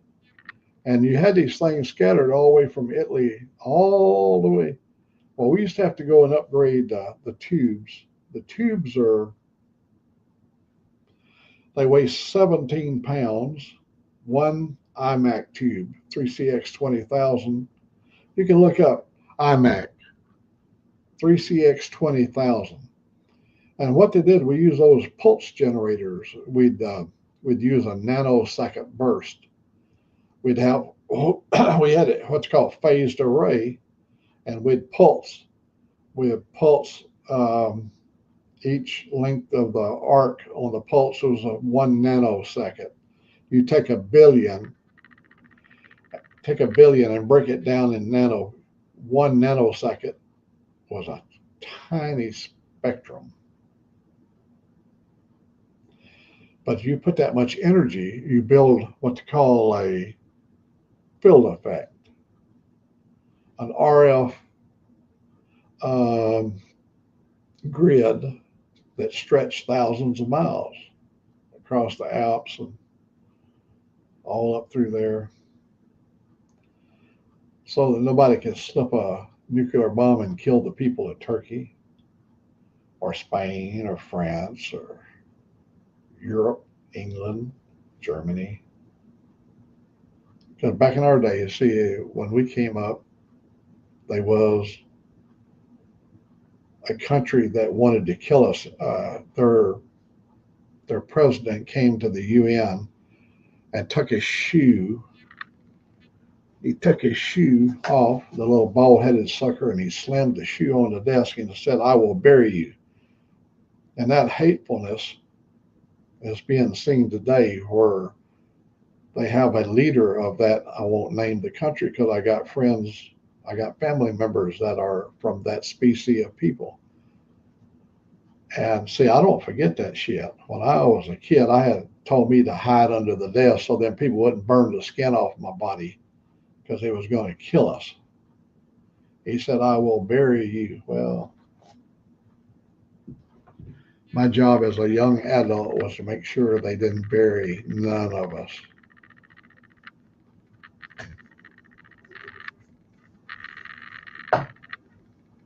Oh, yeah, it was. And our operation part was all protected by the U.S. military. But we have, of course, agreements with all these different countries that they provide us security as well. And I'll tell you, the secured forces of Turkey is not to be taken lightly. I mean, I say this, I'm not kind of sucking up to you, Toga. That's just the way it is. You take, when you go to Germany, you got some high level security in Germany. Any of our military bases, lots of security. It was, I don't want to say it to be negative, but when you went to Spain, it was dangerous. We was under like a communist thing, Franco, and then during that period of time, they could pull an agreement in a heartbeat, and they did this. We'd get set up to go and do our thing, and they'd go, "No, we're not going to allow you into the country now at this time." But we did things to try to make sure each and every one of y'all could sleep at night.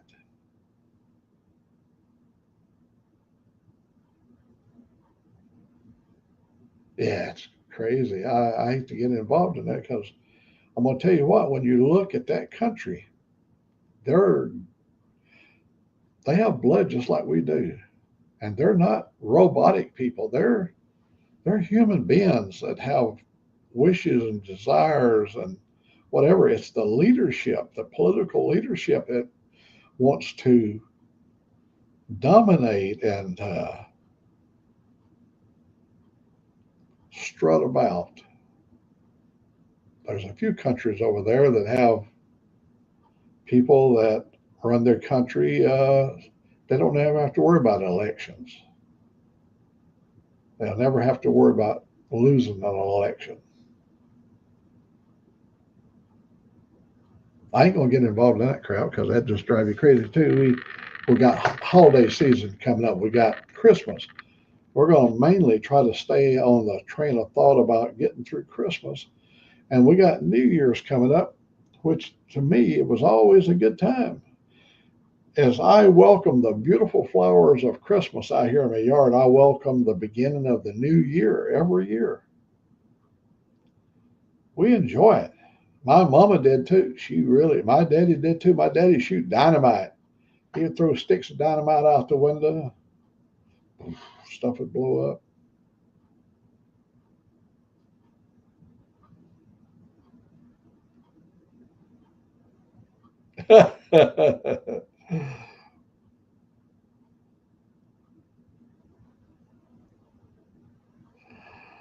Yeah.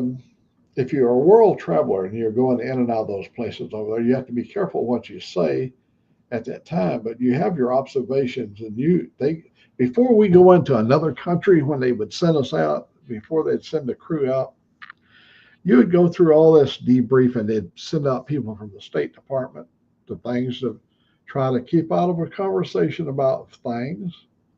Don't get involved politically about nothing. Keep your thoughts to yourself. You're not there to rile up the people of that country. You're there to do a job. And don't come back as an ugly American. That's a real terminology. People, sometimes we are ugly people. Our actions and our behavior. And here they go, yeah, but we got a God given right to be that way. Well, that's only in America. You don't have those God given rights. When you go to Turkey, go to Spain, go to France, go to Germany, you don't have those God given rights. You, you'd be best to just keep your political viewpoints to yourself and just do your job. So when I take a position about being non-political is how can I handle losing a friend over a political conversation? Somebody that disagrees with me. I go, well, hell, that's what all to be able to disagree, discourse, however you can agree to disagree. But see, we've lost that ability. If you disagree with me, I have to kill you or hate you or disown you, disband you, separate from you because you disagreed with me. And that ain't the way I want to live. I want to live where we can have a conversation, and there'd be 20 or 30 of us in a conversation. Nobody has to agree with me. Any viewpoints I may have, those are my viewpoints.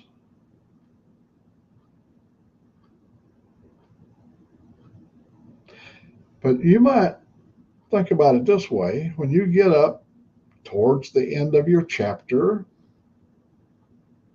you review these things. You want to go out of here with people hating you because you didn't vote the way they did?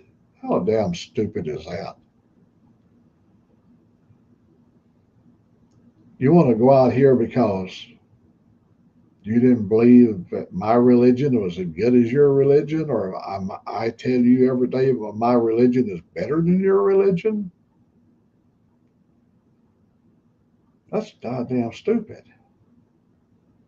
When, if you believe in any form of scriptures, no matter what it is, be if you're a Hindu, a Sikh from India, or any of the different religions that's around the world, uh,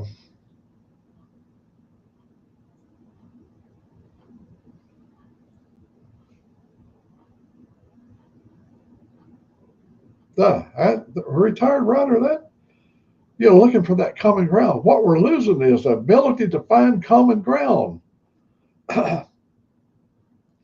It's either my way or the highway. It's and that's and you're seeing more and more of that, more separate, where people just, yeah, but if they started it, it's always they started it. It doesn't matter who the they are. There's always going to be a they, whether it's going to be the end of a political conversation or a religious conversation. But when Jesus, the guy that is on my team, I'm thinking about him being on my team.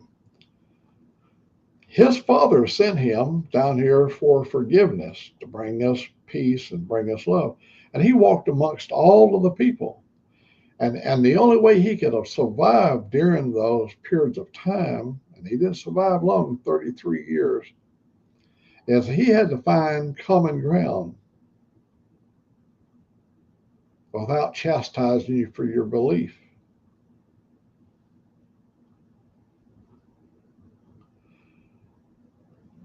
That's not only is it here in America, I'm talking about anywhere in the world, you have hostilities based upon bloodlines.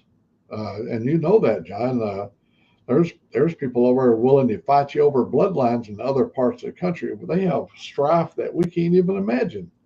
We don't fight over bloodlines or class. You take the people of India back in the 50s, and way back in that period of time, where they had a class, just, I mean, it was, you was only, when you was born, you was never going to go past that station in life. And they've learned to accept that and all that kind of stuff. And for us, we used to, when I came up, we had the low income, the poor people, the class of poor people, the working class. Middle income, those are middle management, people that move themselves up through education to a higher level. And then you had the elitist, the strong and wealthy people. But we didn't have this, in other words, I, as poor as can be, born in Jefferson County in a coal mining camp, can shake hands with the president of the United States on many different parties, Republican, Democrat, meet governors from many different parties. Not refuse to shake hands with a governor because he was not from my political persuasion. Um, yeah, we didn't ever have a deal that's where poor has to stay poor, the middle income has to stay where they're at, and the wealthy will always be there. You strive from the struggling poor days to try to get yourself up to the middle where you've got a chance of enjoying a better life in the later years. Well, thoughts in the back of your head, if you could just get that right idea, if you can sell it, you could be up there with the elitist. Not that you're going to become an elitist, but you'd have the income to allow you to hop on a jet and fly somewhere. Be with the jet setters if that's what you'd want to do, or buy that big boat you've always wanted without having to worry about making a payment.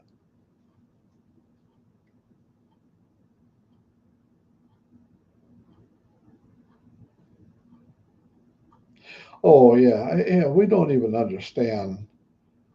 Uh, the reason being is we have had such opportunities to be as great as we can be. We've always had that. All of my grandfather had it, my father had it, and his father had it. Everybody had it. With hard labor, with thriving to get better education, you're going to eventually reap the rewards of that effort. But when you live in a society that this is as far as you can go, You're not allowed to education. You're not allowed to ever cross over in that forbidden barrier. And we don't have any barriers.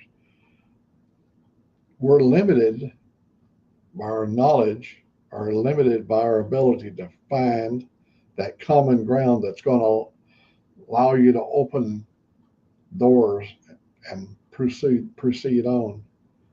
Because if you was raised by an isolated family member like your father and he didn't believe in expanding and he wants you to stay in your position, you carry that on over into your own children. Now see, as we broke away from the coal mining, I knew that my children had the possibility of being anything they wanted to be. And they did. They're all my children are all independent. It's not bragging. I'm not patting old Jerry on the back. That's a matter of fact that through their initiative, because Dad did not have any boundaries for them. I did not set any boundaries for my children not to cross over.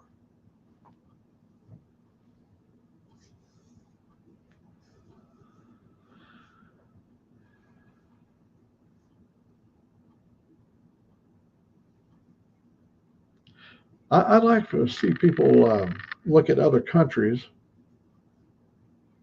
and not to be able to gloat. And a lot of people look at other countries or a jaded eye where this gives me the opportunity to brag about how damn wealthy I am. Mm-hmm. Look what I've got. And you ain't got it. Well, you're going to have that segment of any society. And you find that a lot of times when Americans go to another country, they're not there to garner knowledge, working knowledge of their plight, to enjoy their labor. They're there to show. I do this all the time. They like to show these right here. It ain't nothing but paper. It has a value to it, but this is worthless. This is TV money. If you see right there, it says it ain't real. This is play money. But the real stuff, people like to use that for influence. This is their heart right here. They don't get you very far.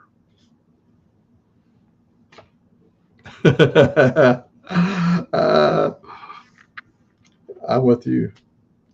I tell you, give me a handful of, say, Cougarans. And there is something that you worked hard and you finally got you a sack full of Cougarans, and you can go in anywhere, and gold it's revered.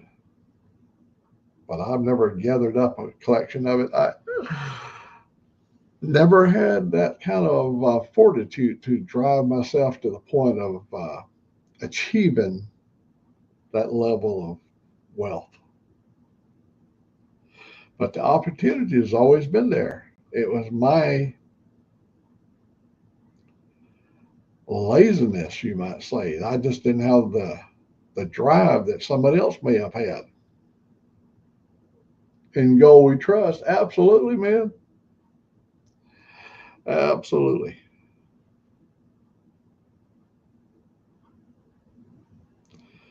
And a lot of time you'll see on money, it's not, it don't have it now. And does it say it on here on God We Trust? I think they included that in about 1953. They started putting God's name on money. But look at this. There's people that kill for this. There's people that will kill you and come in your back door and cut your throat and take that.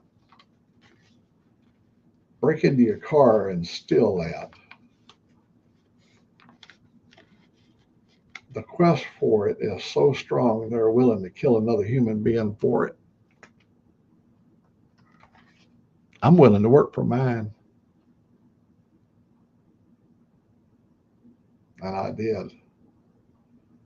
Worked all my life and enjoyed it. I mean, I spent all these years with a company that I enjoyed going to work every damn day. I went, I worked 9 straight months without a day off, 7 days a week, 9 straight months. Ooh, at the end of that 9 months, boy, I was ready for a break.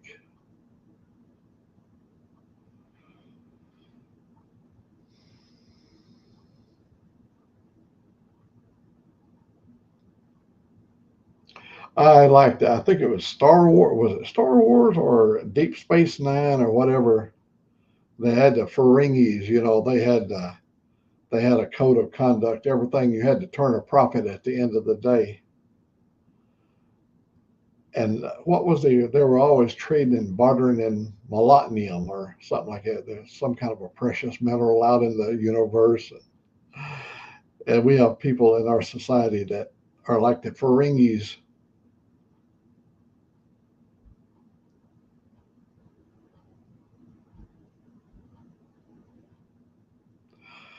Oh, in our country, one of the wealthiest in the world, it's just hard to imagine a soldier going off to combat, fight for his country, and he gets horribly injured. And he comes home, he gets his leg fixed, or he gets whatever they can do for him, and then he's cut free with his little pension check. And the wife no longer can stand living with a gimp, a one legged guy. So she divorces him, takes the house and all the cars and all the boats and all the stuff. And then his house is gone and he ends up under a bridge. Just don't seem right. And then you asked almost anybody when you drive by up in Seattle by the Aurora Bridge, everybody that's ever traveled up I-90, you have to cross the Aurora Bridge. Down there and see all that homeless encampment under the bridge. You asked almost any person that lives in Seattle, why are there so many homeless people? And they'll tell you they like it there. Bullshit. That's how they cover it. They'll say things like, yeah, but they like it there.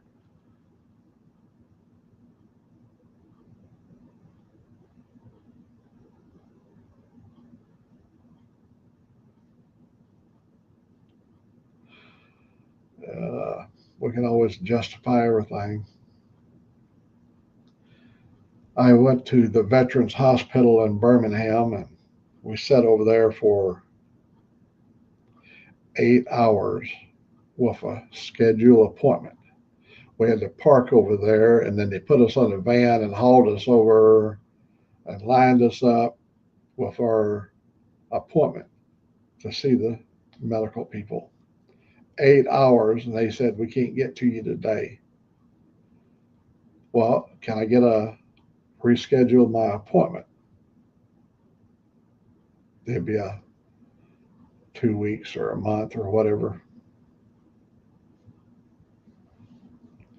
If you asked a young man to go sacrifice his life, his limb,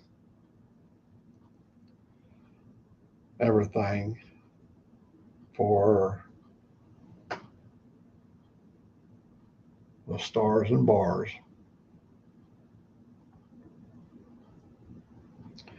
you should be willing to bring on mental health, physical health. I need a whole lot to ask, but you have people that make a whole entire living in the political world that promise you everything. I am going to make the veterans the best they've ever been. And when they start shuffling the money around, they go, well, this time around, we don't have enough of money. Now we're going to send this rocket to the moon. And it costs $100 billion, but we don't have enough of money to expand the veterans facility. But we're going to get it on the next term. If you elect me for another term, The next time I get in there, I'm going to build you a hospital for sure.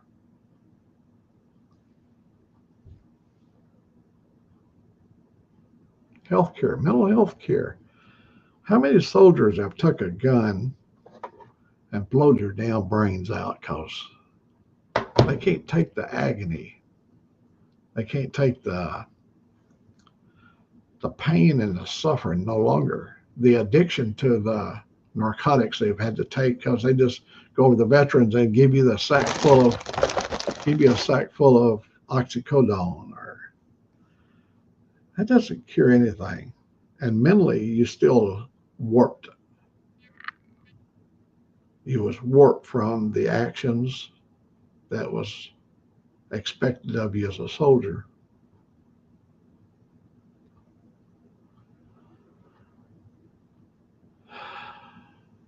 But there's no answer for that. I don't have no answer. This is the holiday season. We're not looking for answers. Shelters like up in Birmingham. They what do they call it up in Birmingham? They got a shelter up there, the Jimmy Long shelter. I don't remember what it is. I've never been into one of them, but they do provide some shelters.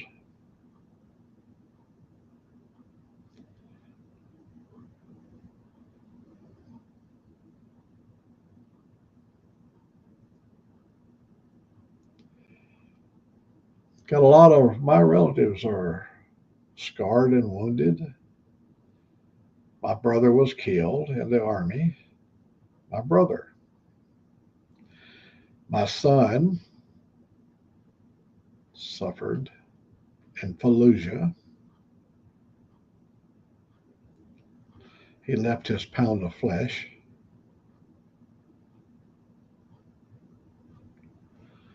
My uncles, they all died.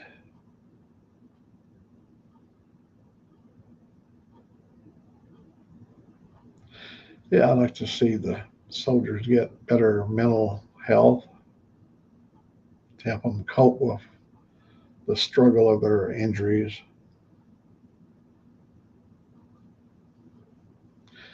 But I guess everybody has some kind of I wish this would happen, I wish that would happen.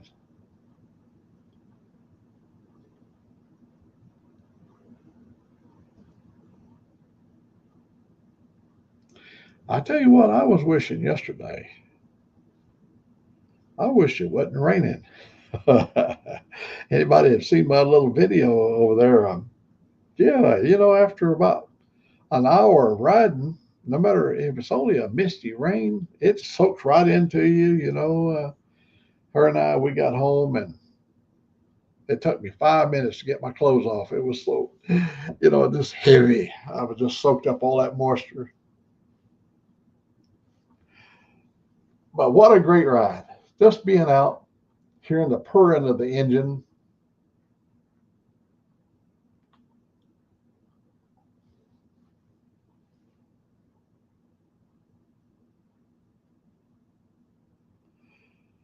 Yeah, long-term treatment.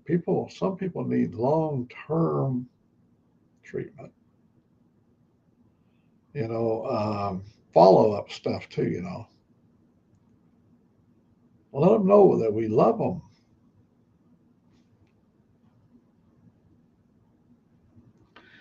We told them we loved them when we sent them to war. And then we told them we loved them when they come home from war. Now, we love the ones that walked home from war, came back and had both of their legs and all their arms and their eyes. But the others, well, we'll send them over to a facility and maybe they'll straighten them up for a little while. Give them a sack of oxycodone.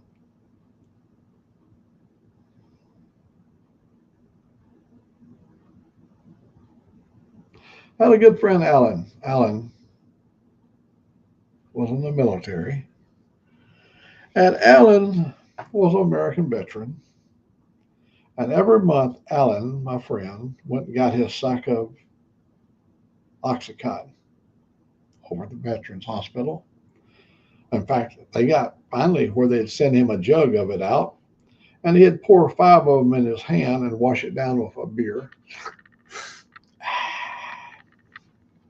till he died. He came to my house before he died, and him and I spent the day out there. He was able to do things, but he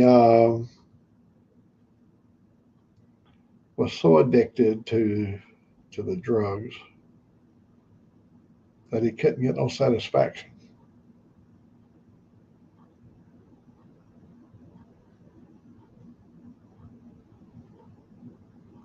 I ain't saying cut the drugs off, because some people are hurting, but I'm talking about the mental, help them work through the mental aspects of injury.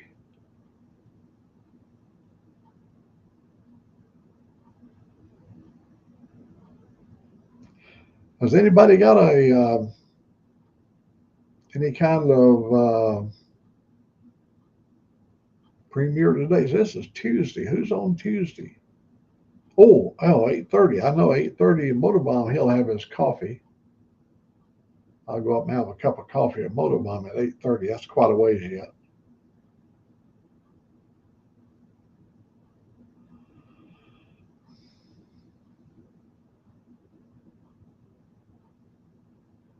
At least you're going in the right direction there, Ray. You know there's an issue then, and so the 5 years that you spent with a therapist is a whole lot better than a person that never even gets the opportunity to see a therapist.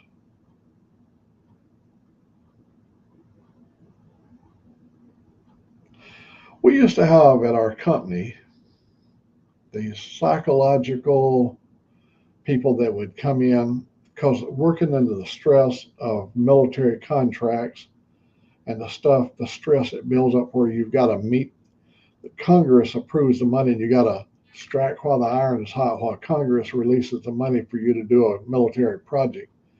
You got to stay on it, and it takes its toll on the family. I've married 5 times, and several of those wives were during my 30-year reign at the company, because it took a toll on the wives as well. Never see your husband. He's always at work. When he comes home, he's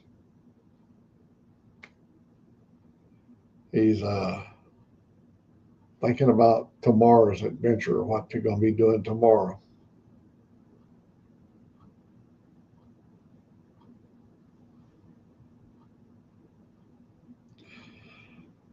Um, communication, talking. Um, it's good for the soul. One time, somebody asked me, said, how the hell could you talk for 6 hours on, they saw that I did a 6-hour stream. And I said, because of the input from the people. When you look at the messages and things, especially when you got other people on the screen with you that you can interface with, and the conversation ebbs and flows. It could be any kind of topic. It allows your mind to get and channel the energy of your mind to stay on topic. And this telling an elderly person, I don't I don't consider myself elderly, but mathematically I am in the elderly category. I am starting to get feeble, and that's a sad thing. The feet are gone. I got that old leg right here, boy. She don't function yet. Oh yeah, I got a flag over there too. Hell, we're covered in flags, man. I don't know. Oh, there's a. Come on, let's get that thing over here so we can see what's going on here. Oh, buddy, that sucker is so painful. You can see them bolts going by when I look right in there. You can anyhow. Yeah. Yeah, when I'm talking, I'm not thinking about that foot. that leg. At least I got a foot on the end of my leg, and some of my family members didn't come back with a foot.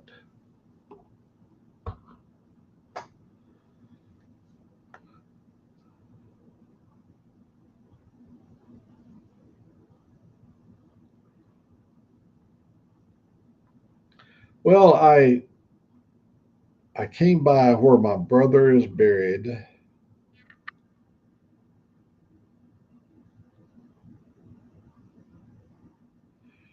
out there in Barstow, California, at the military cemetery there, and I stopped. I've been stopping for years over there, but last time I was there, a fire had came through and burned all the trees off the cemetery, and there was no grass, and I did not want to suffer the depression that I had to wear all the way back across the United States to get home. And I opted to give myself a refreshing break of bypassing the cemetery without dealing with the stress.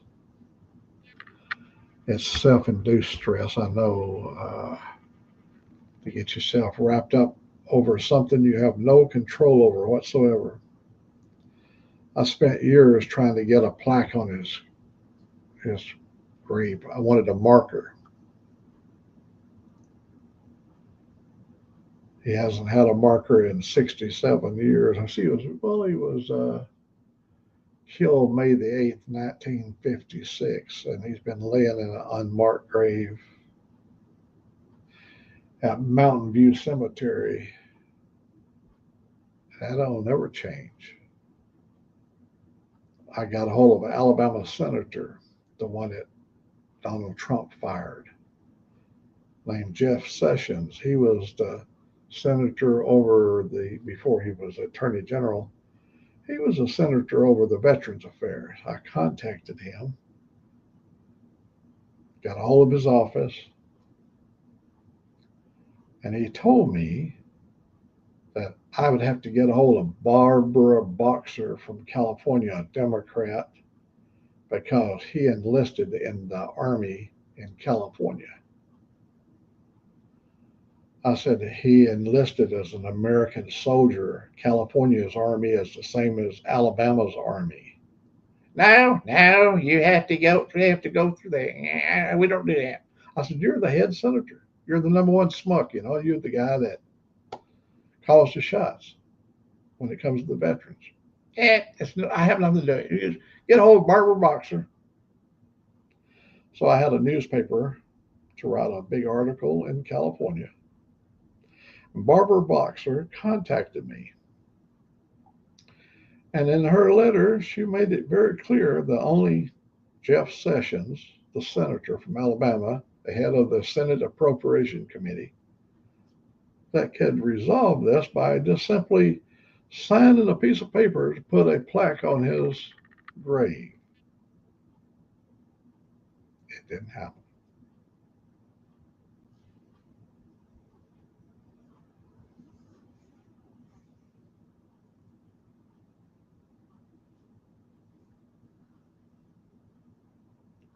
Oh, we're going to try to take some of the stress away, Toga. We're going to get off this doom and gloom. I think the only reason that I'm so gloomy today is the fact that it's still cloudy. The humidity, it's when it's gray, there's a certain amount of depression that takes place. It has something to do with the inner ear, and I just can't imagine living a life where you're so downtrodden, always whining and complaining about everything. But that's been me for a little while. I made a nice long journey to Washington State, got out there, and Angelique got sick. She got sick, I think a week after we got there, she came down and got like bronchitis. And then I got sick. And then my dog got hurt. My dog had to have surgery. So then we ended up having to come back home. and I've been sort of in a downward spiral. I need that psychologist.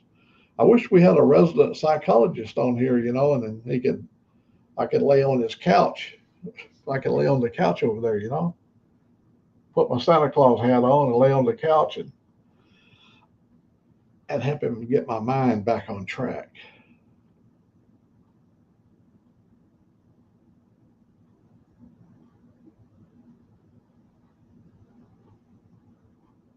I'm going to help take the burden of stress off of you because I'm going to try to check up on my whining and complaining. We got to get it back together where hope and promise of hope, things are going to be better. And they will be. I have no doubt.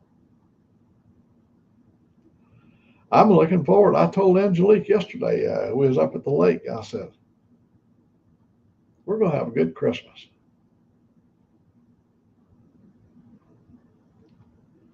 And we are going to make it a good Christmas. We've already had a good time with the family. And I just don't know what we're going to do Christmas, whether or not we're going to take a trip. The weather's better. I could always load my bike up on the trailer and just 10 hours later, I could be down in the warm tropical Florida. But then I'd have to come back home. How depressing that is. You come back home and you go, oh my God, it's gray and cold and miserable. We ain't going to let that happen.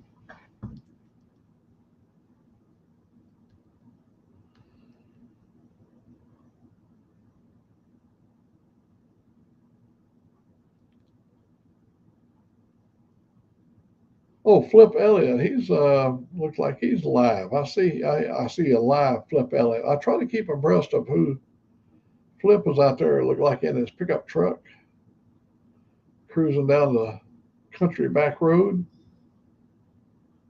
There's 8 people watching. The followers of Flip, Flip is live.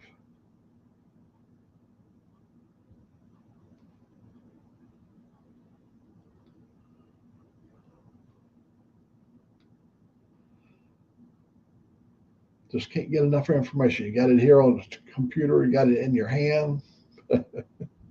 we're always seeking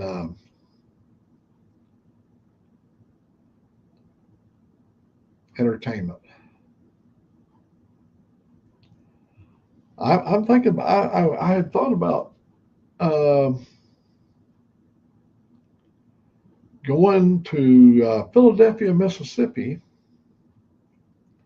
I go over and buy bacon over in Philadelphia, Mississippi. They have been processing bacon over there. They raise the hogs along the river, and they have a processing plant. And when you walk in the door, you got 2 men or 4 people up there all together slicing bacon every day. They've been selling bacon there out of that place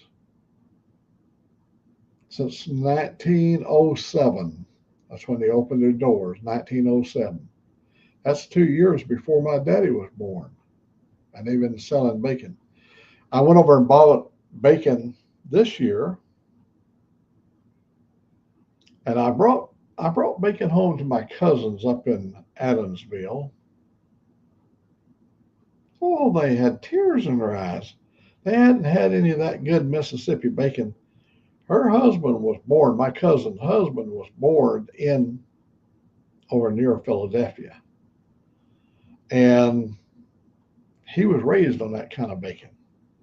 It comes with a rind. It's already sliced, but it's got the rind on it. What I do, I eat the bacon, and them little strips of rind, the hide, that's seasoned with smoke or whatever. My little old dog, I can hold it up like a stick up at about that long little string of rind. Oh, Theo, he'll smack down on that rind. It's tough chewing, but he loves it. So we was her and I toyed with the idea of going to Philadelphia and buying. I like to buy enough of it to put it in the freezer. And I give it away as gifts too, because it is the best bacon in the world. I have a video. Let me see. We ain't got very many people in here. Let me go see if I can find that video. Y'all bear with me.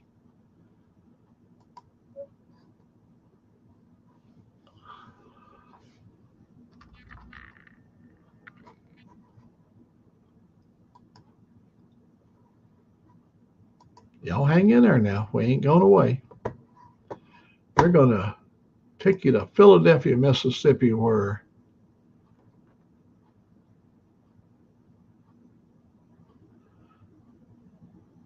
yeah, yeah,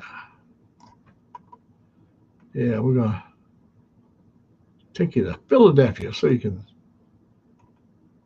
see where they sliced the bacon.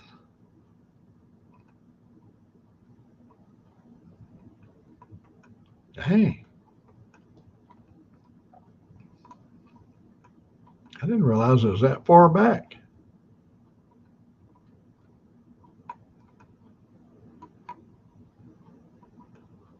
I ain't seeing the bacon. It's in here.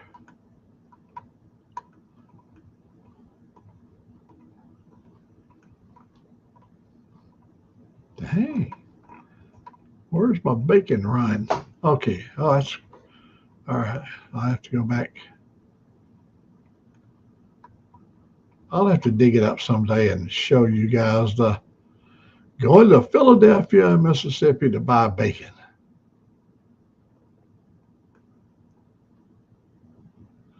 There's okay.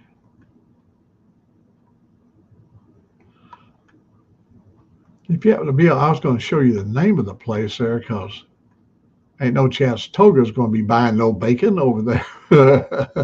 But for those local people around here that might like to go to get some of that great bacon.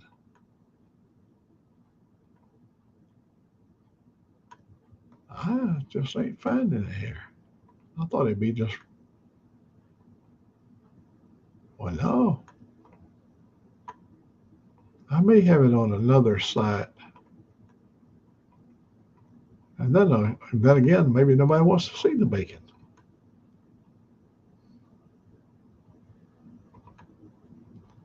Well, I'll be doggone.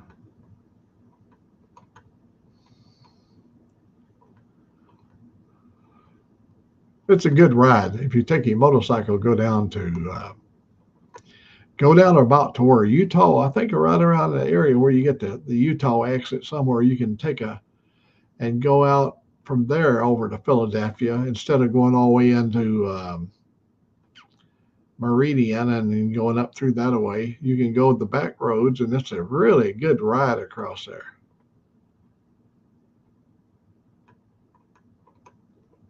Yeah, it's a good ride across. You get to see a lot of Mississippi.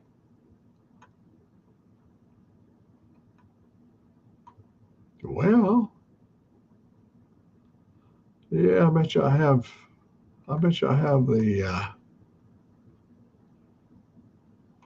bacon run on somewhere else.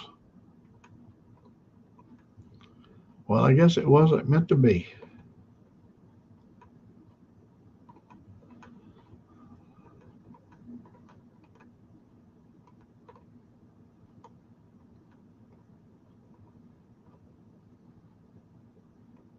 Well, I guess we'll go back to what we was doing here.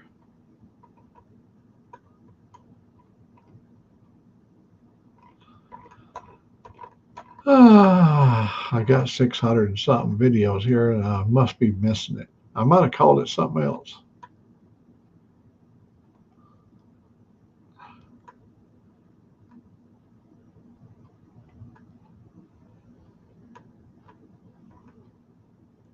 And it don't really matter.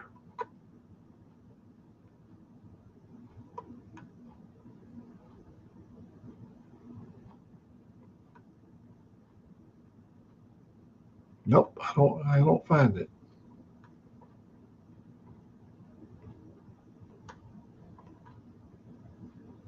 Oh, anyhow, it was worth a shot.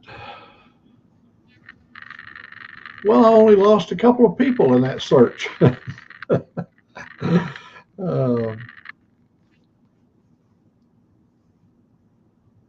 oh yeah, I know. What I'm saying is you won't be able to. You'll never make it to Philadelphia, Mississippi, to get that whole historical traditional method of the way they smoke it and the process and the curing. The meat is so beautiful, and he, when you walk up there, you can look and see which slab of meat you want to have your bacon sliced off. They don't, they just don't grab the next one and start slicing. So if you, and I always get thick slices, at least a quarter-inch thick, and you cook it in an air fryer. Woo, it is good.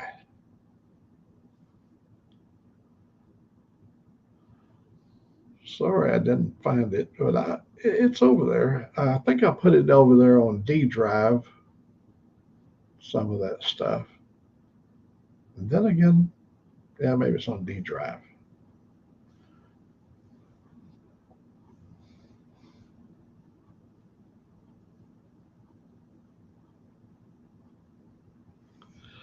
Well, I hope she wakes up pretty soon so we can have some coffee.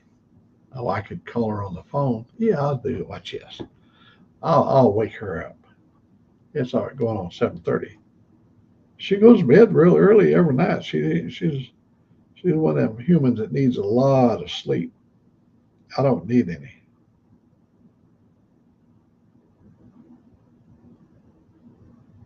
I don't need a lot.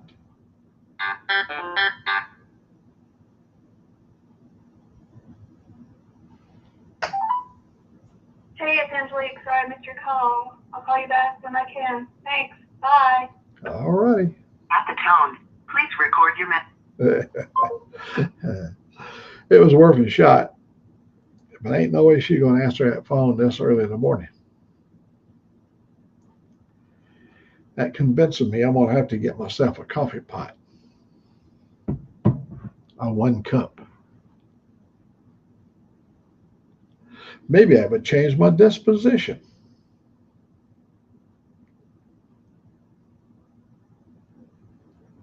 Look right here. Look right here, folks.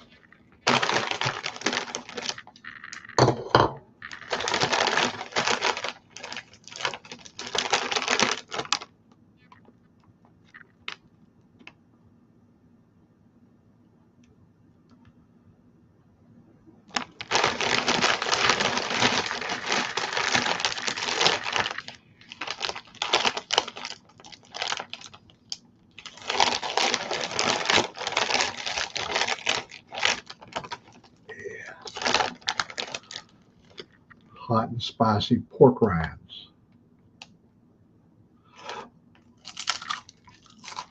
Mmm. Now that's going to change my attitude.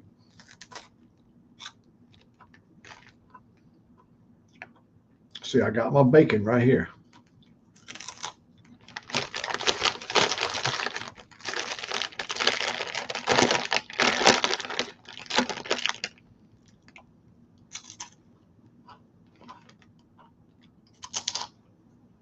Mmm. I wish you had a bite of this. Mm, it's so good.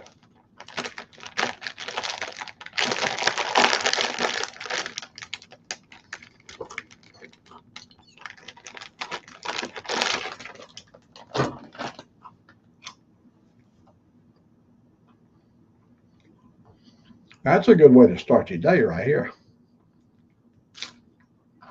Hot and spicy pork rinds.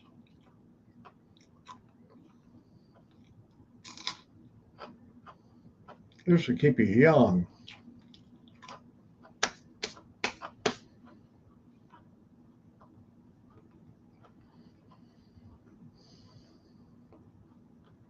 Hello, Miss Lolly.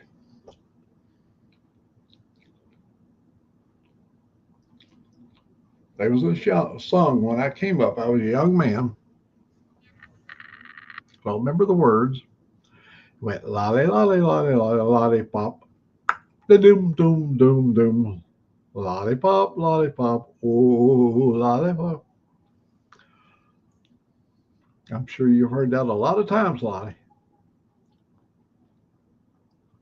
I can speak for me. I am feeling good today, other than a slight case of depression due to the rain, moisture.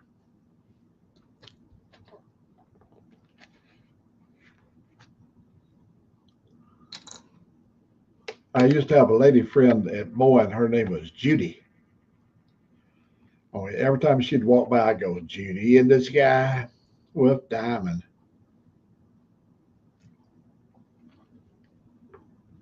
I never did date her or nothing, but I always did like her.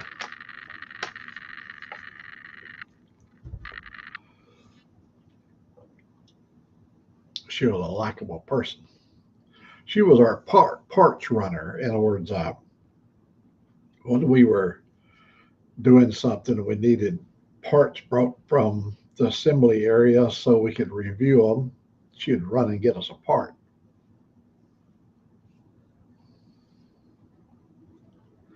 Yeah, it's a little depressing.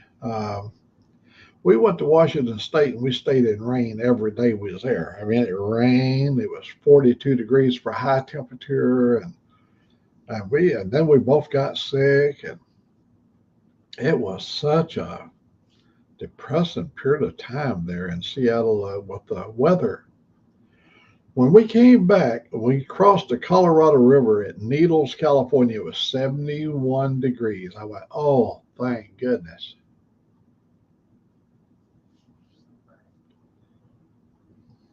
What a nice feeling that was to be in some warm sunshine.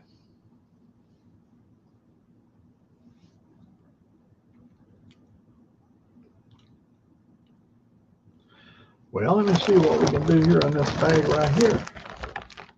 This is a bag full of peanut brittle. Let's see if I can get myself a piece of peanut brittle. Well, Lolly, let me ask you, how are you doing today? You asked how all of us. How about Lolly? Tell us how Lolly is doing.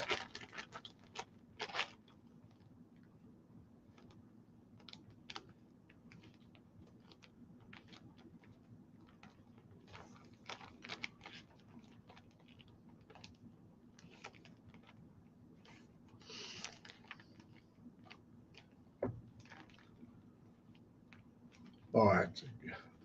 Got to get yourself in spirits for Christmas. You got to do it for yourself. You know, make your get up in that mood where I've been watching Christmas. We went up to Washington. We watched all the Christmas movies with the families. And last night, Lolly, Angelique, and we watched um, Barbie.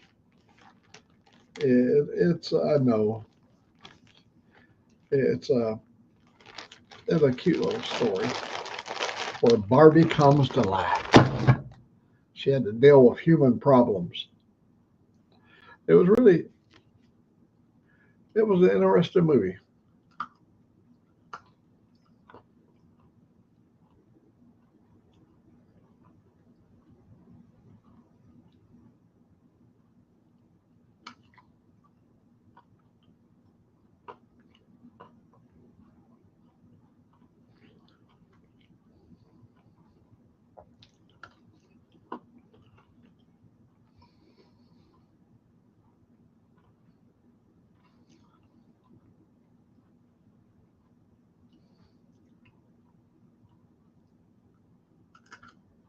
Woo!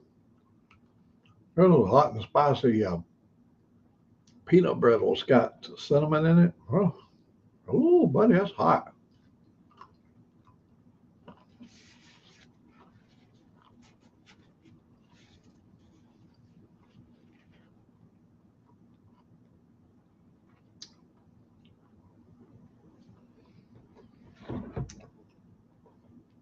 Uh, Let me see if I can do that again. Um, Maybe the first time it rang, it kind of brought her out of that deep slumber. Hey, it's Angelique. Sorry I missed your call. I'll call you back when I can. Thanks. Bye.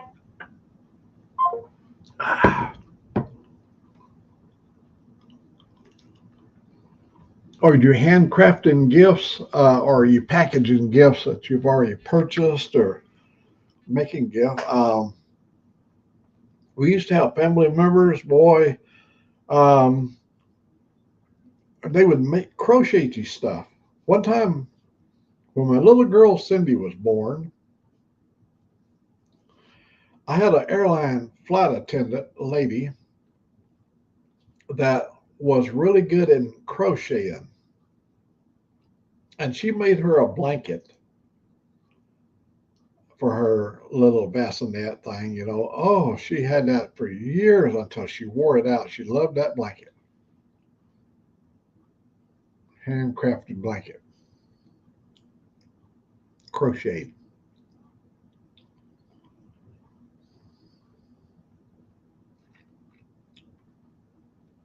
That same lady did me a sweater. She crocheted me a sweater that was really nice. And I had that thing for years.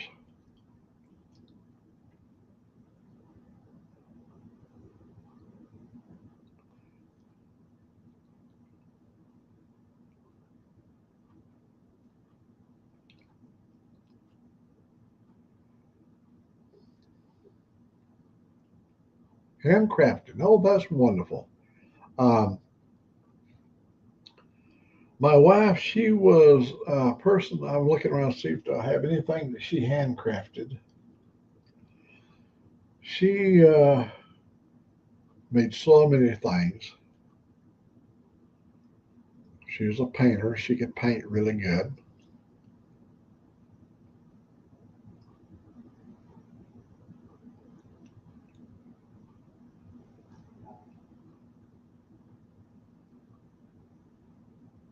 Oh, okay. You got videos of her, your handcrafted.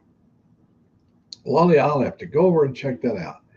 My wife used to go on TV every year in September every year up at the convention center in Cullman County. She would go in and she would be a representative of this crafting organization, and she would be the one that laid out all the different crafts that was going to be at the convention, and that was really neat. I used to take her up there for her to be on the.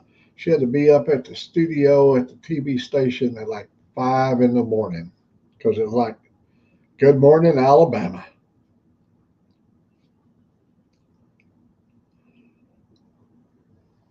She just loved that life.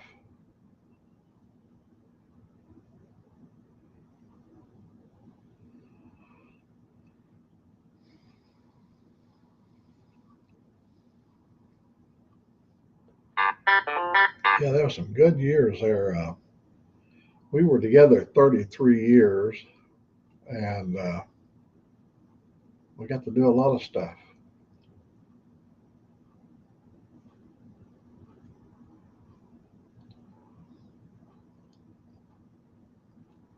She was loved by so many of my family. Not everybody is loved by family members, but she was. She was respected and loved because she offered nothing but kindness to everybody.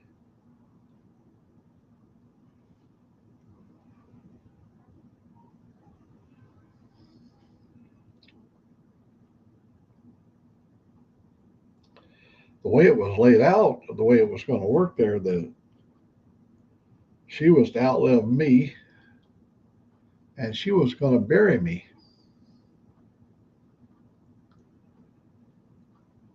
but it didn't work out.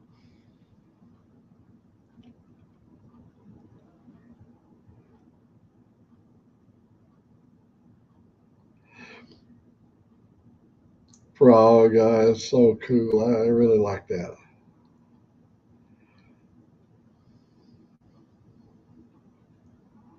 Froggy went a courting and he did right. Froggy went a courting and he did right.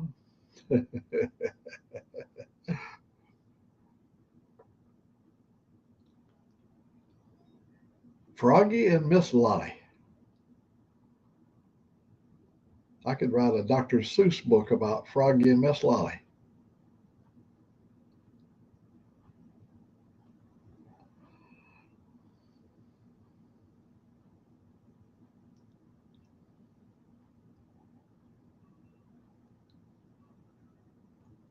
I'm anxious to catch up with Dave today. To see if he made it over to see his mama. I know he's going to meet up with Rob B. And Rod B has already got himself lined up to go to Thailand to be a OC and his crew. So you never know how things are going to go. I went to Washington, and next thing I know, I did already split the sheets, and he's going in one direction, she's going in another.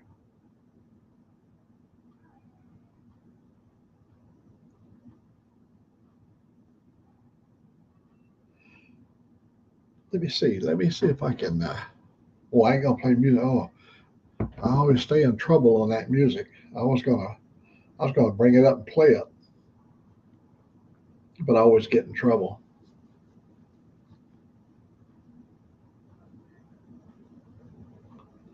Well, let me just take a look real fast. Let's see what it looks like. I will go over there and take a look.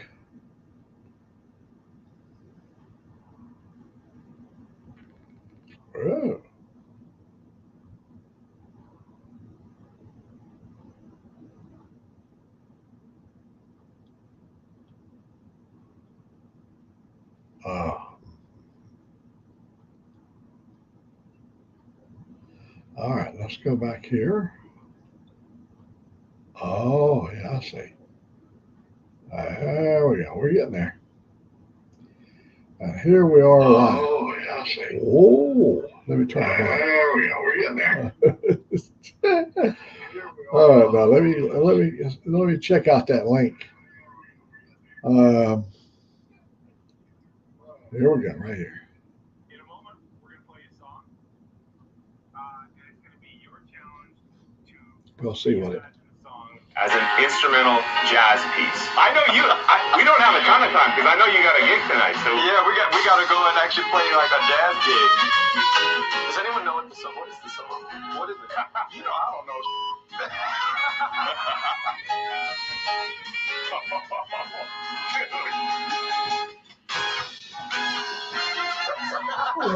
Hey. Pull your britches up and come in here. Never. Yeah, let me stop it. I'm gonna stop it. Stop, honey. I desperately need coffee. I have been sitting here in a frenzy. I've called you twice. I don't even have my phone on. You don't have your phone on. I know. So, if you could negotiate yourself to get me a cup of coffee, I'll tell you what I do. All right, you put this on him. Where's the creature? I gotta put the clothes on the creature. She is going to get me some coffee, and you're going to watch my attitude change. No more whining, no more belly aching, just having a good time. Do we have any Baileys? We don't have no Baileys. Do we have any Baileys? No. Oh, yeah. Well, the little critter is naked. The fur baby. Hey, little buddy. Oh, little buddy. He said, where you going, mama? See, that's his new mama right now.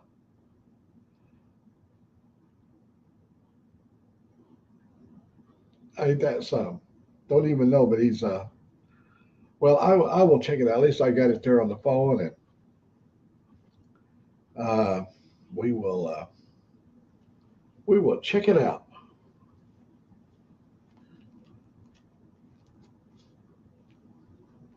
I do love.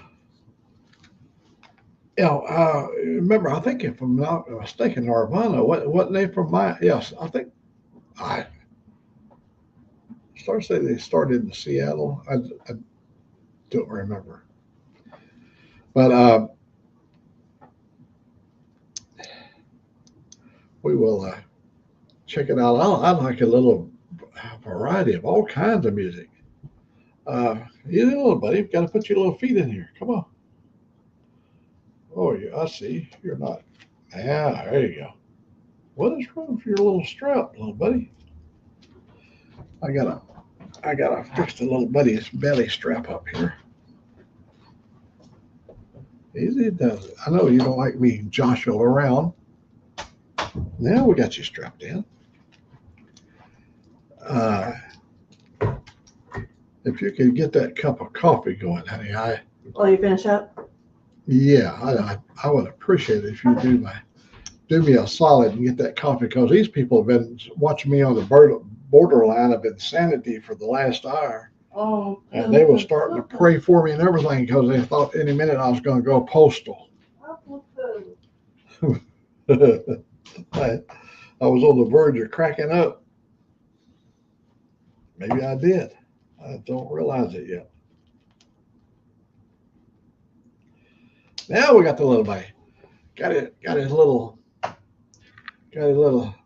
He's got one in camo. My new name, Angelique came up with is because I'm always wearing camouflage. Everything's camouflage. He's a little buddy. My new name is Camo Claus. That's when I had the beard. I don't have a beard now, but when I had a beard, she'd call me Camo Claus. Old Santa Claus and camouflage. BDUs. Cammy. All right, little buddy. You're good to go. She's going to take you out and let you do your business.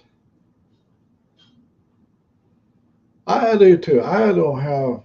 I personally, when I'm on the radio, I listen to 106.9, the Eagle, rock and roll, but I like jazz.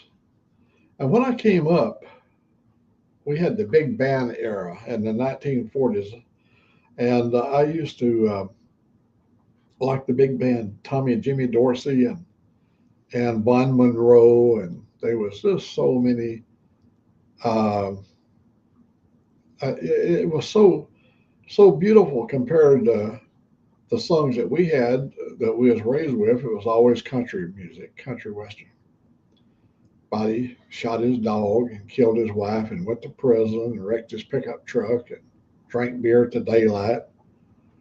And that's the kind of music we had when we came up. But when Daddy would leave the house, I'd get over on the radio and I'd tune in one of them Yankees out of Cincinnati, Ohio, that would be playing Bon Monroe and Little Brown Jug and all them songs, with the big band sound. I like that.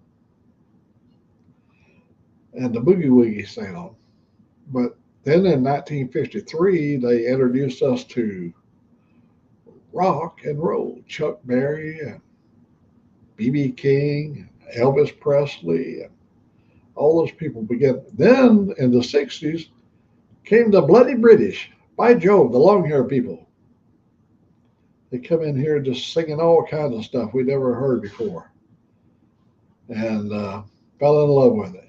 We liked the English bands, all of them. I even liked the, hey, we're the Monkees. And then, of course, we living in Seattle. Kurt Cobain showed up, guys that was into grunge.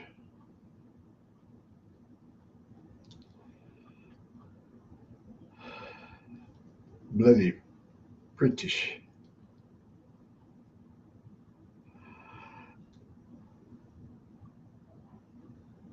I was giving them a quiz the other day. Toga, you're probably historically up on stuff. Paul Revere, back during the American Revolution, they was quoted in the newspaper that Paul Revere come riding into town on his horse, and he was screaming at the top of his lungs, "The British is coming, the British is coming, the British is coming." And nobody paid him any attention. And the reason they didn't pay him any attention was everybody was British.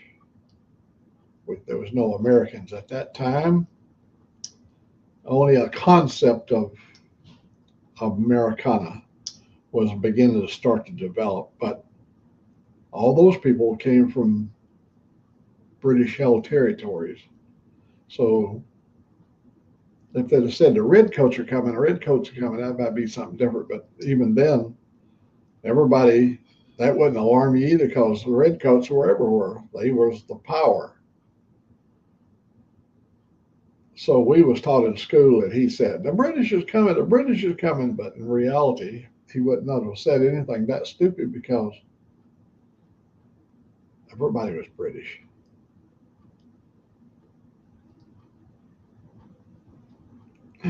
That's just some of those little things that you learn later about history. That my kids come home telling me the story about the Civil War when they were going to high school. And I said, "That's pure BS." They go, and so I wrote the principal a letter to the high school, and I go, "Where are y'all telling these kids this BS stuff about the Civil War?" Because I came up after, of course, a long ways after the Civil War, but we still had the stories. On your phone. Okay. And the principal wrote me back a letter, and he said, "Until you get into college, all we can teach in the American educational system is called modified history."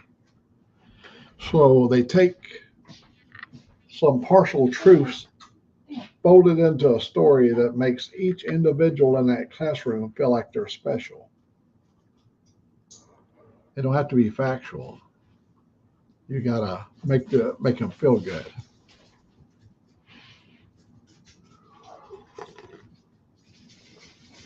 Oh, look right here. I don't know if it looks like it's mostly all cream. Bailey's.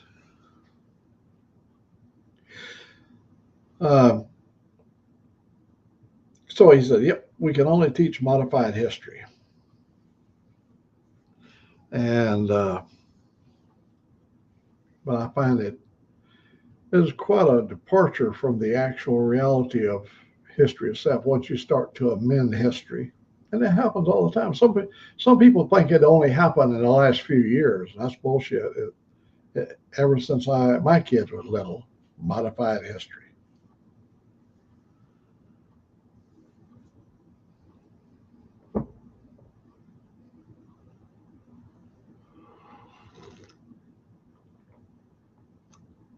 And I'm 84, so I get a little longer run on that kind of stuff than a lot of people. I should be a mushroom because they've been feeding me bullshit for so many years. They keep me in the dark about everything. And look at this, the drone thing. Oh, Lord, how mercy, people are losing their minds. I'm going to tell you how bad it was. People talk about this thing over in New Jersey. Joe and I was up at Smith Lake, and I was on the county road, and we launched my drone. I got a 6-motor drone, Unique Typhoon H Plus. And I launched it out off the county road and flew over Smith Lake, and I went out about 3 miles. I put on the screen, I got a long screen, and on the screen I put these waypoints, and I sent it out to fly around the castle. There's a castle up at Smith Lake. It's beautiful. So the job was for the drone to go out there and then face the castle and look back towards us, and it's beautiful. I wanted to fly. I wasn't wanting to look in nobody's windows. I was out there several hundred yards out, and maybe 400 feet up looking at the castle. And so when I came in and landed the drone, we was putting the drone back. You know, it folds up all the arms. They got big long. It's 3 foot across, so you got to fold the arms up so you can get it in the trunk of the car. And a woman come running up there in a Dodge Ram pickup truck, and she jumped out with a pistol in her hand that big, and she had the hammer back. We both, with our own eyes, saw the hammer back. And she threatened to kill me and Joe for flying too close to her property. She threatened. And I'll show you a little something right here. I'll show you just a little something right here.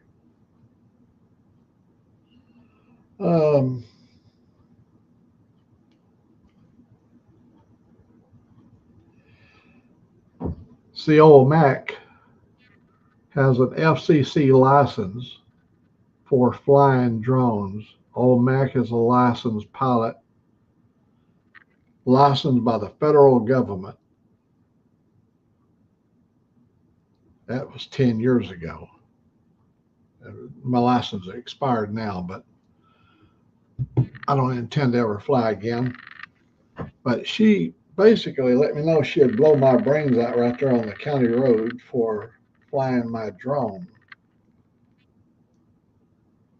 She said I invaded her privacy, and I didn't even have no idea where she came. She drove to me in her pickup truck. I don't know where she might have lived, something, maybe in one of those hills or something.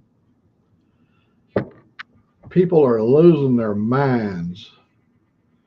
Why would an enemy light at the crowd? Oh, it's to deceive us, I'm sure.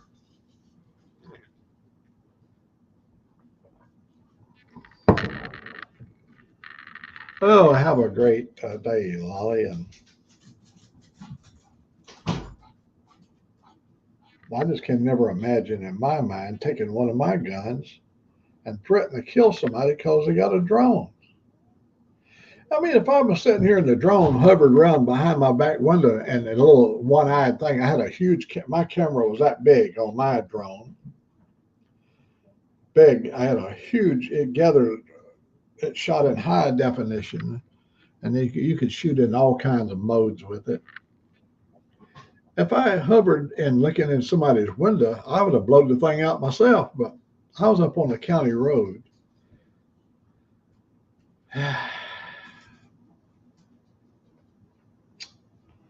There always got to be something. This is so good. This coffee right here. This is going to change my attitude. But I got to keep in mind now, folks here, won't be long. I think Moto kicks his coffee off at 8:30. I've been on here for 3 hours and 3 minutes. So for anybody wishing to go ahead and start jumping off and getting ready to be lined up, queue yourself up over there to be with Moto, I'll do the same thing. I'll go over there and check in with him. And he can do all the talking and I can do all the listening. Because I have been talking here and I know I've stepped on some tender little toes out there because you can't talk about anything. Bible, politics, horses, dogs, drones, breathing, being alive, being a soldier. It's going to offend somebody. I mean, there's somebody who was offended because we were going to Turkey and working with the Turkish government to help us provide peace and help us to provide security for the world. Turkey plays a real vital role in conserving, protecting peace. Turkey has its political strife just like in any country. It has its people of different beliefs, different philosophies, and all this stuff. But one of the things is when you go to bed at night, Turkey is awake watching what's going on.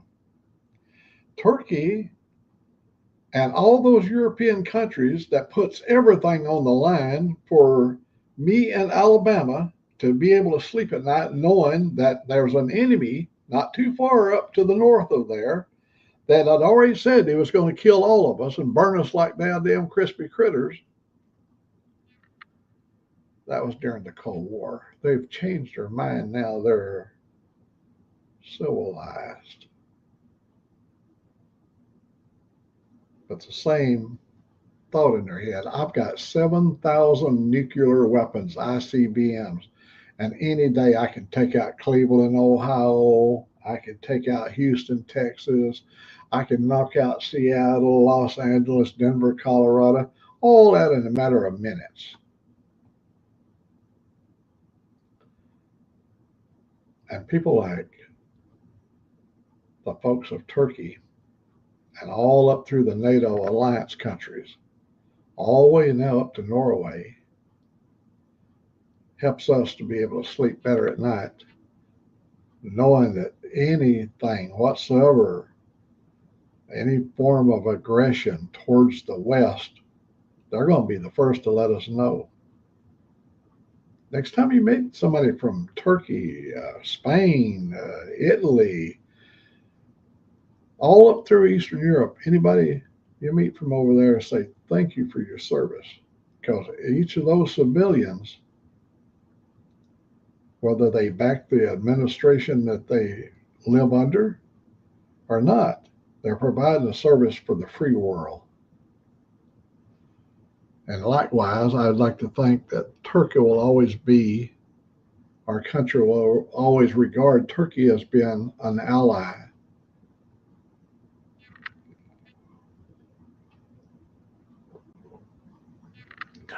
Just because that one guy don't like.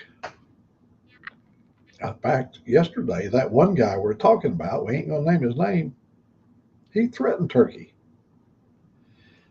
He talked about nuclear annihilation of Turkey. And they ain't going to go over good with guys like me. Because if I'm in a position, and there's a lot of guys like me that are in a position, they wear military stuff on their arms. I don't. I'm just a guy down here in Arkadelphia in the woods. But there's people that would defend Turkey in a heartbeat.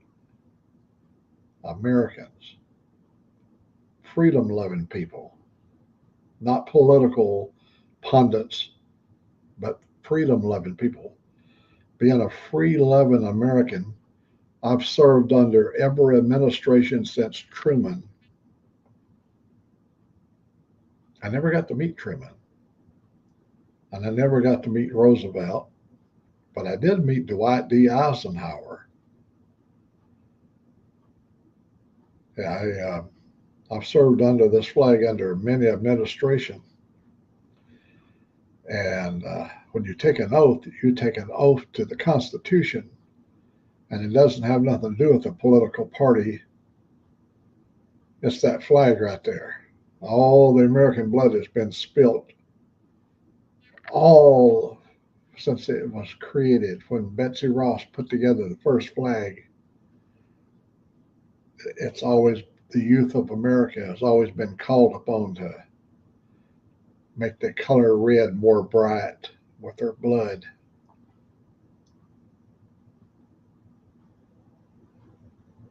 People got to get off this thing about being willing to kill another American human being because they don't politically believe in what they have to say. Believe in the flag, believe in your country, and you'll be supporting people that defends us in the night.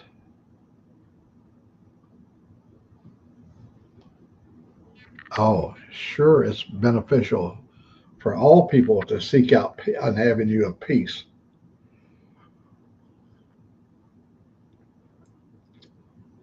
I worked for many, many years providing the bulldogs to guard America. I put 1,053 Minuteman 3s. There's Minuteman 1, 2, and 3. I did Minuteman 3 and then modified Minuteman 3 to even be better. We launched Minuteman 3s phase one, or not phase one. Anyhow, the earliest of all the Minuteman threes. They've been in the ground for 17 years. And we pulled them up out of the hole and took them to Vandenberg Air Force Base and put the new GPS. See, in the early years, we had no GPS. We had a sextant that we lined all of our silos up. All your ICBMs was done with a sextant. But when GPS came out, we pulled the old systems out of the ground. Hello, Sick.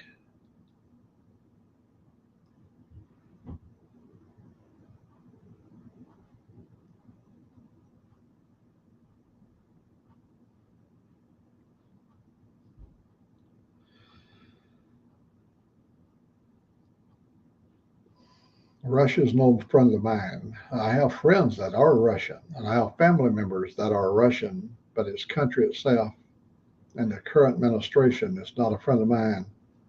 Anytime you talk about killing me and all my family and burning us to death with nuclear weapons, you ain't gonna be my friend. I won't warm up to you. I love your people, but I won't love you as a dictator.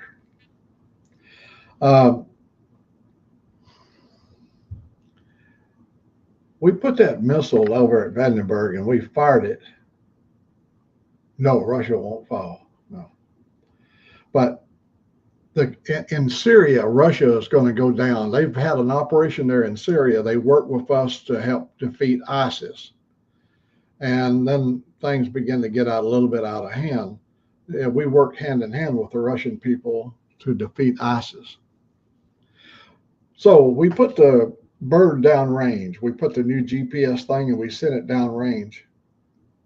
And we hit in an area the size of an 8-man rubber raft, 6,000 miles down by Fuji. We fired it 6,000 miles across the Pacific and hit this area the size of an 8-man rubber raft. That's how accurate. Oh, pinpoint accuracy with that GPS.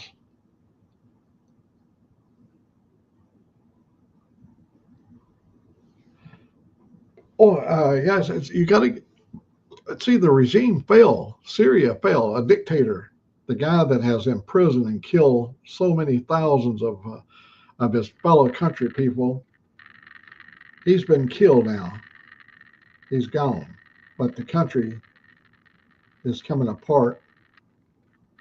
And Russia was helping to hold it together, but now they're bailing out because there's no future in Syria for Russia.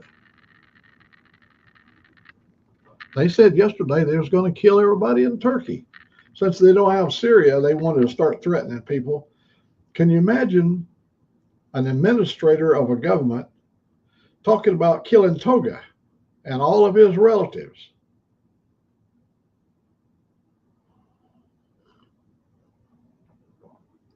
Assad is dead. Oh, it's been correct. Oh, he did make it. Oh, they said he was killing the helicopter. So you know it. So you got more of an inside scoop than I do, because the stuff they're feeding us is Assad was killed in a helicopter crash.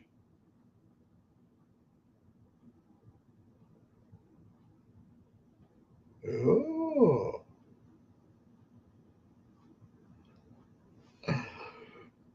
Yeah. Next thing you're going to tell me they found Hitler down in Argentina. And Elvis was seen in Memphis just last week. I mean, Sick knows Elvis is still out in Vegas. He ain't left town yet.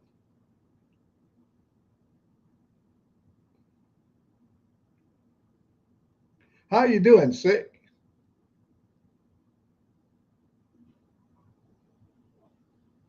In Argentina. Of course he's going to be in Argentina. Yeah. I had a friend.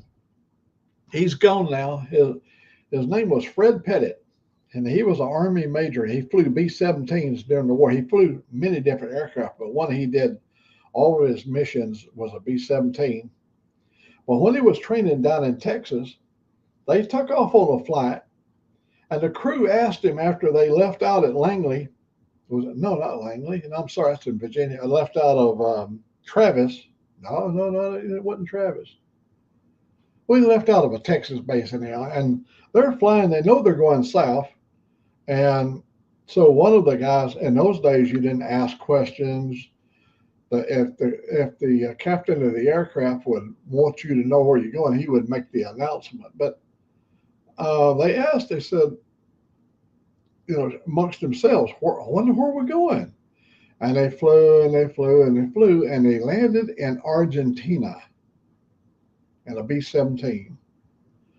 And they went down there during World War II now and bought hobnail boots.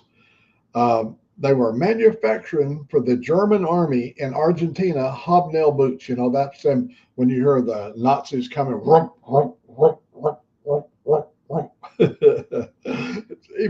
whole crew bought hobnail boots, and they flew back from Argentina. See, that was in that period of time, that was like a free port. Americans could fly into Argentina. The Germans could come into Argentina. It was a neutral country. But they had a factory set up making German boots, and they're some of the best walk-in boots in the world. And old Fred took the crew down there and let them buy these boots.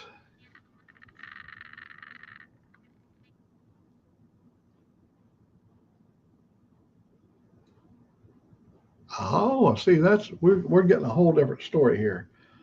That he was killed. Yeah, you know, kind of stuff. Well, I'm hoping your foot's better, but I think you said you were going to make a new appointment about your foot. And you got so many loose ends sick, you got to start gathering it up there. You got things you got to do between now and March. I wouldn't want to be in your shoes, buddy.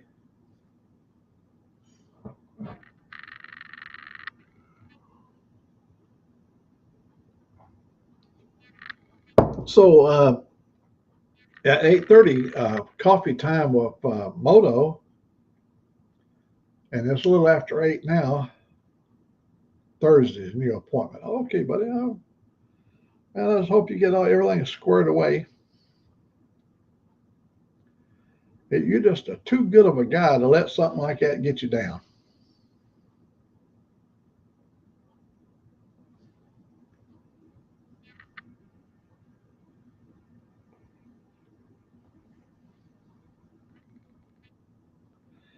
A couple of my family members, they watched you, one of your lives, and they was telling me just how entertaining you are. You're like a free spirit.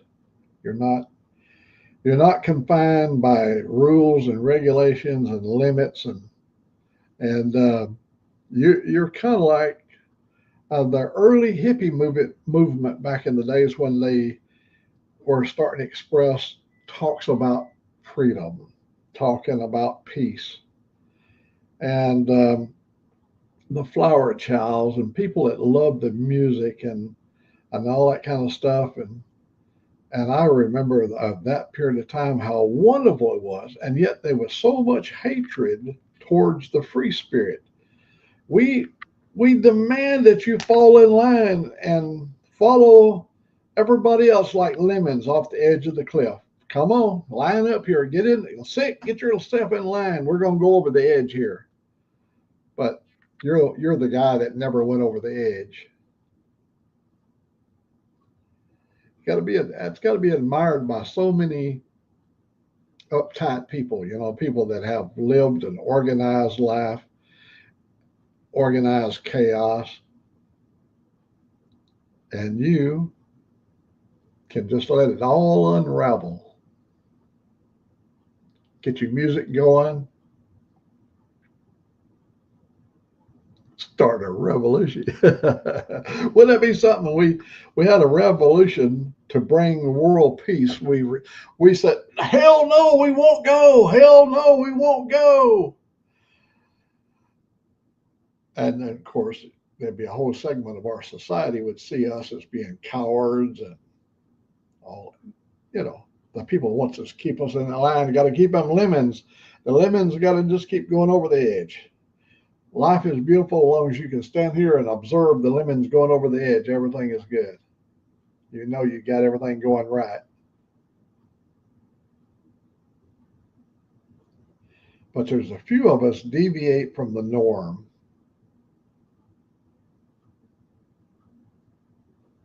Radical as it may sound, piece of chance, that's right.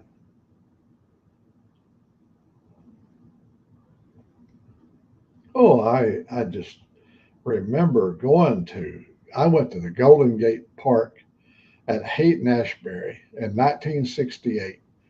My wife, Virginia, and I, not Ruth, but a third wife, one, two, three, a third one. We went to Haight-Ashbury to the Golden Gate Park. Janis Joplin, Big Brother and the Holding Company, and there was that big lip boy there, Mick Jagger, and all them. Those people had showed up. There was like a free concert in the park. So many groups there, and it was as far as the eye can see of human beings, enjoying life, drinking a little Chianti, smoking a little doobie, and then just having a good time. Oh, the music was good. I bought a CD from her. My car had, no, not 68. I didn't buy a CD. I bought a cassette. I bought a cassette, not 8-track, but a cassette. And I had a cassette player I bought a new car that had a cassette player in it. And I played Janis Joplin, her song Mean Woman Blues, across America. I think it's called Turtle Blues, but Mean Woman Blues is how I remember it. And she was a whiskey drinking, big heart, big soul person. Damn, they could make music. Then we went to see Mick Jagger up in Seattle in concert, the Rolling Stones. They put on a good show. This is this is older stuff.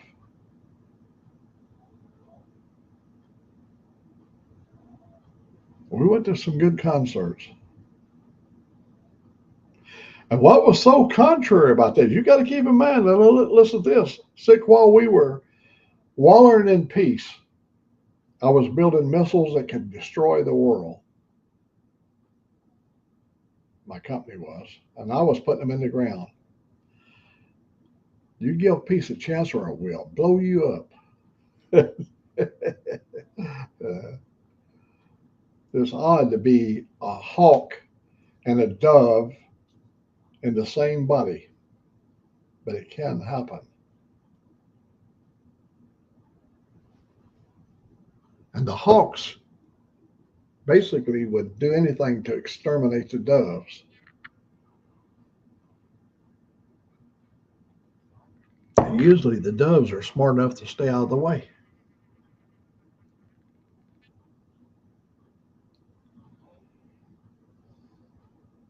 That is sort of a conflict of interest when you're an awesome weapons builder, and yet on your free time, you're all about peace, love, free love.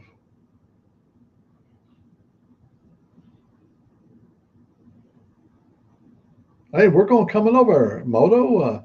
We know you got a thing you're going to kick off at 8:30. Your coffee cup thing. We're looking forward to it.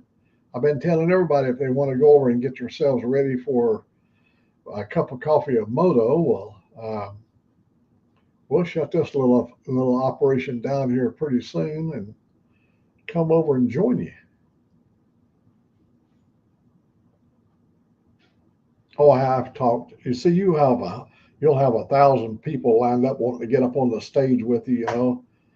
And I can talk for 6 straight hours, and it'd be hard to lure anybody up on the stage, you know. Like, oh, I ain't getting up there. Ooh, oh.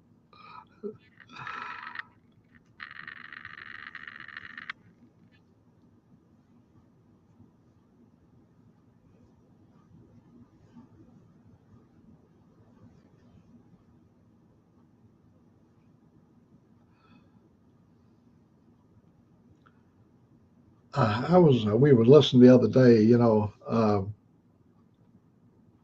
leave them kids alone. I love that. I like that song.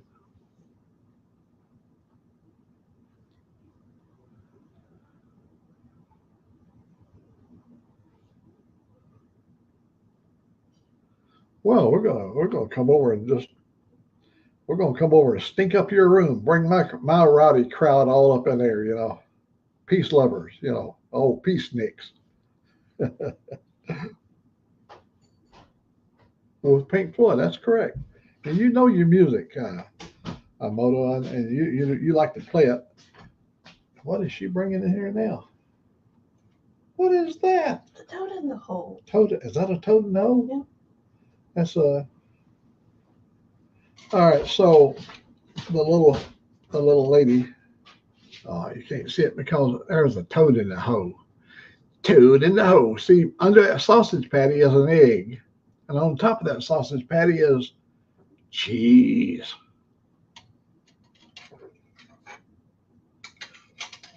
You want a little hot sauce to go with it? No, I'll be fine, Annie. What I'm gonna do, I go ahead and shut this contraption down so everybody can get a chance to go over via Moto, and I will swallow this down. I'll unhinge my bottom jaw like an anaconda, and I'll wolf this thing down here.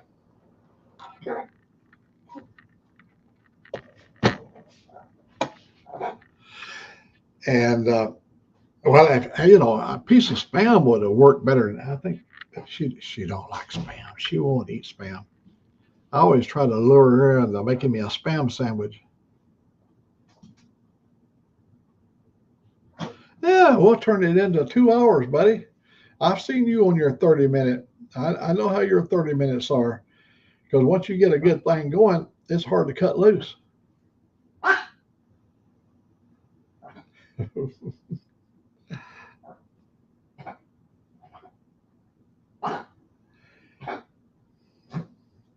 Yep, we're going to keep continuing until the world says, hey, you know, we've never really seriously ever took a look at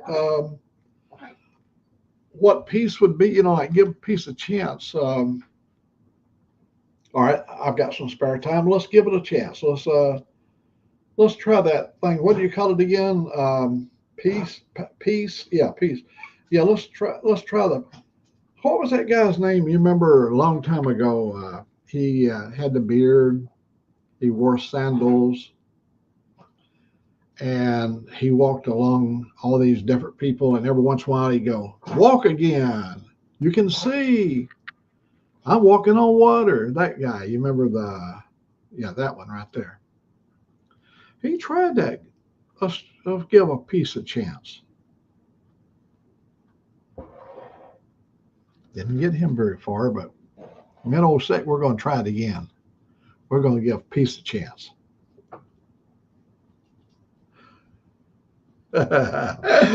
you look at, well, you can't see it. My TV don't have nothing on it over there. We shut all that stuff down years ago, and what I get as far as political, what is going on, I get it right off StreamYard. I get it off whatever flowing through the social media thing. No more listening to that crap over there. I used to be just like everybody else. I'd listen to that crap and then I'd wear it all day long. And then when I began to find out, most of it is not true. In a lot of ways, it's not true and has no basis for claiming to be a truthful outlet of news. I don't care about, I used to care about a lot of things when it comes to the news, but I don't have that interest anymore. Because if I could spend the last remaining days of my life heading people towards the direction of peace and tranquility and love for your fellow man, smile when you can. My face, if I had a wore that news, it would be so wrinkled up. At 85, I do have some bags. I got bags right here because I don't ever sleep. But I'm not like that.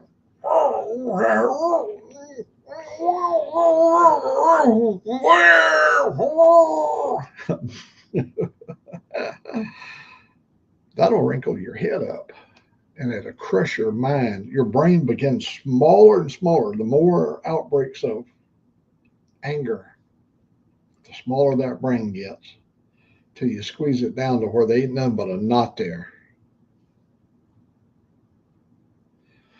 Let me wish each and every one of you a beautiful rest of the day and enjoy your life. And I'm anxious to find out if Dave made it to see his mama. You know, she's over there in Newcastle, and my son was in Newcastle. He was stationed over there. He was in the Navy, but he went into Newcastle. Everybody knows my son was at Fremantle on the other side over by Perth. But also his first port of entry into Australia was in Newcastle. And he was telling me about an adventure with 2 women and a guy, Australians, that he had to end up hitchhiking back to the ship because they all got arrested.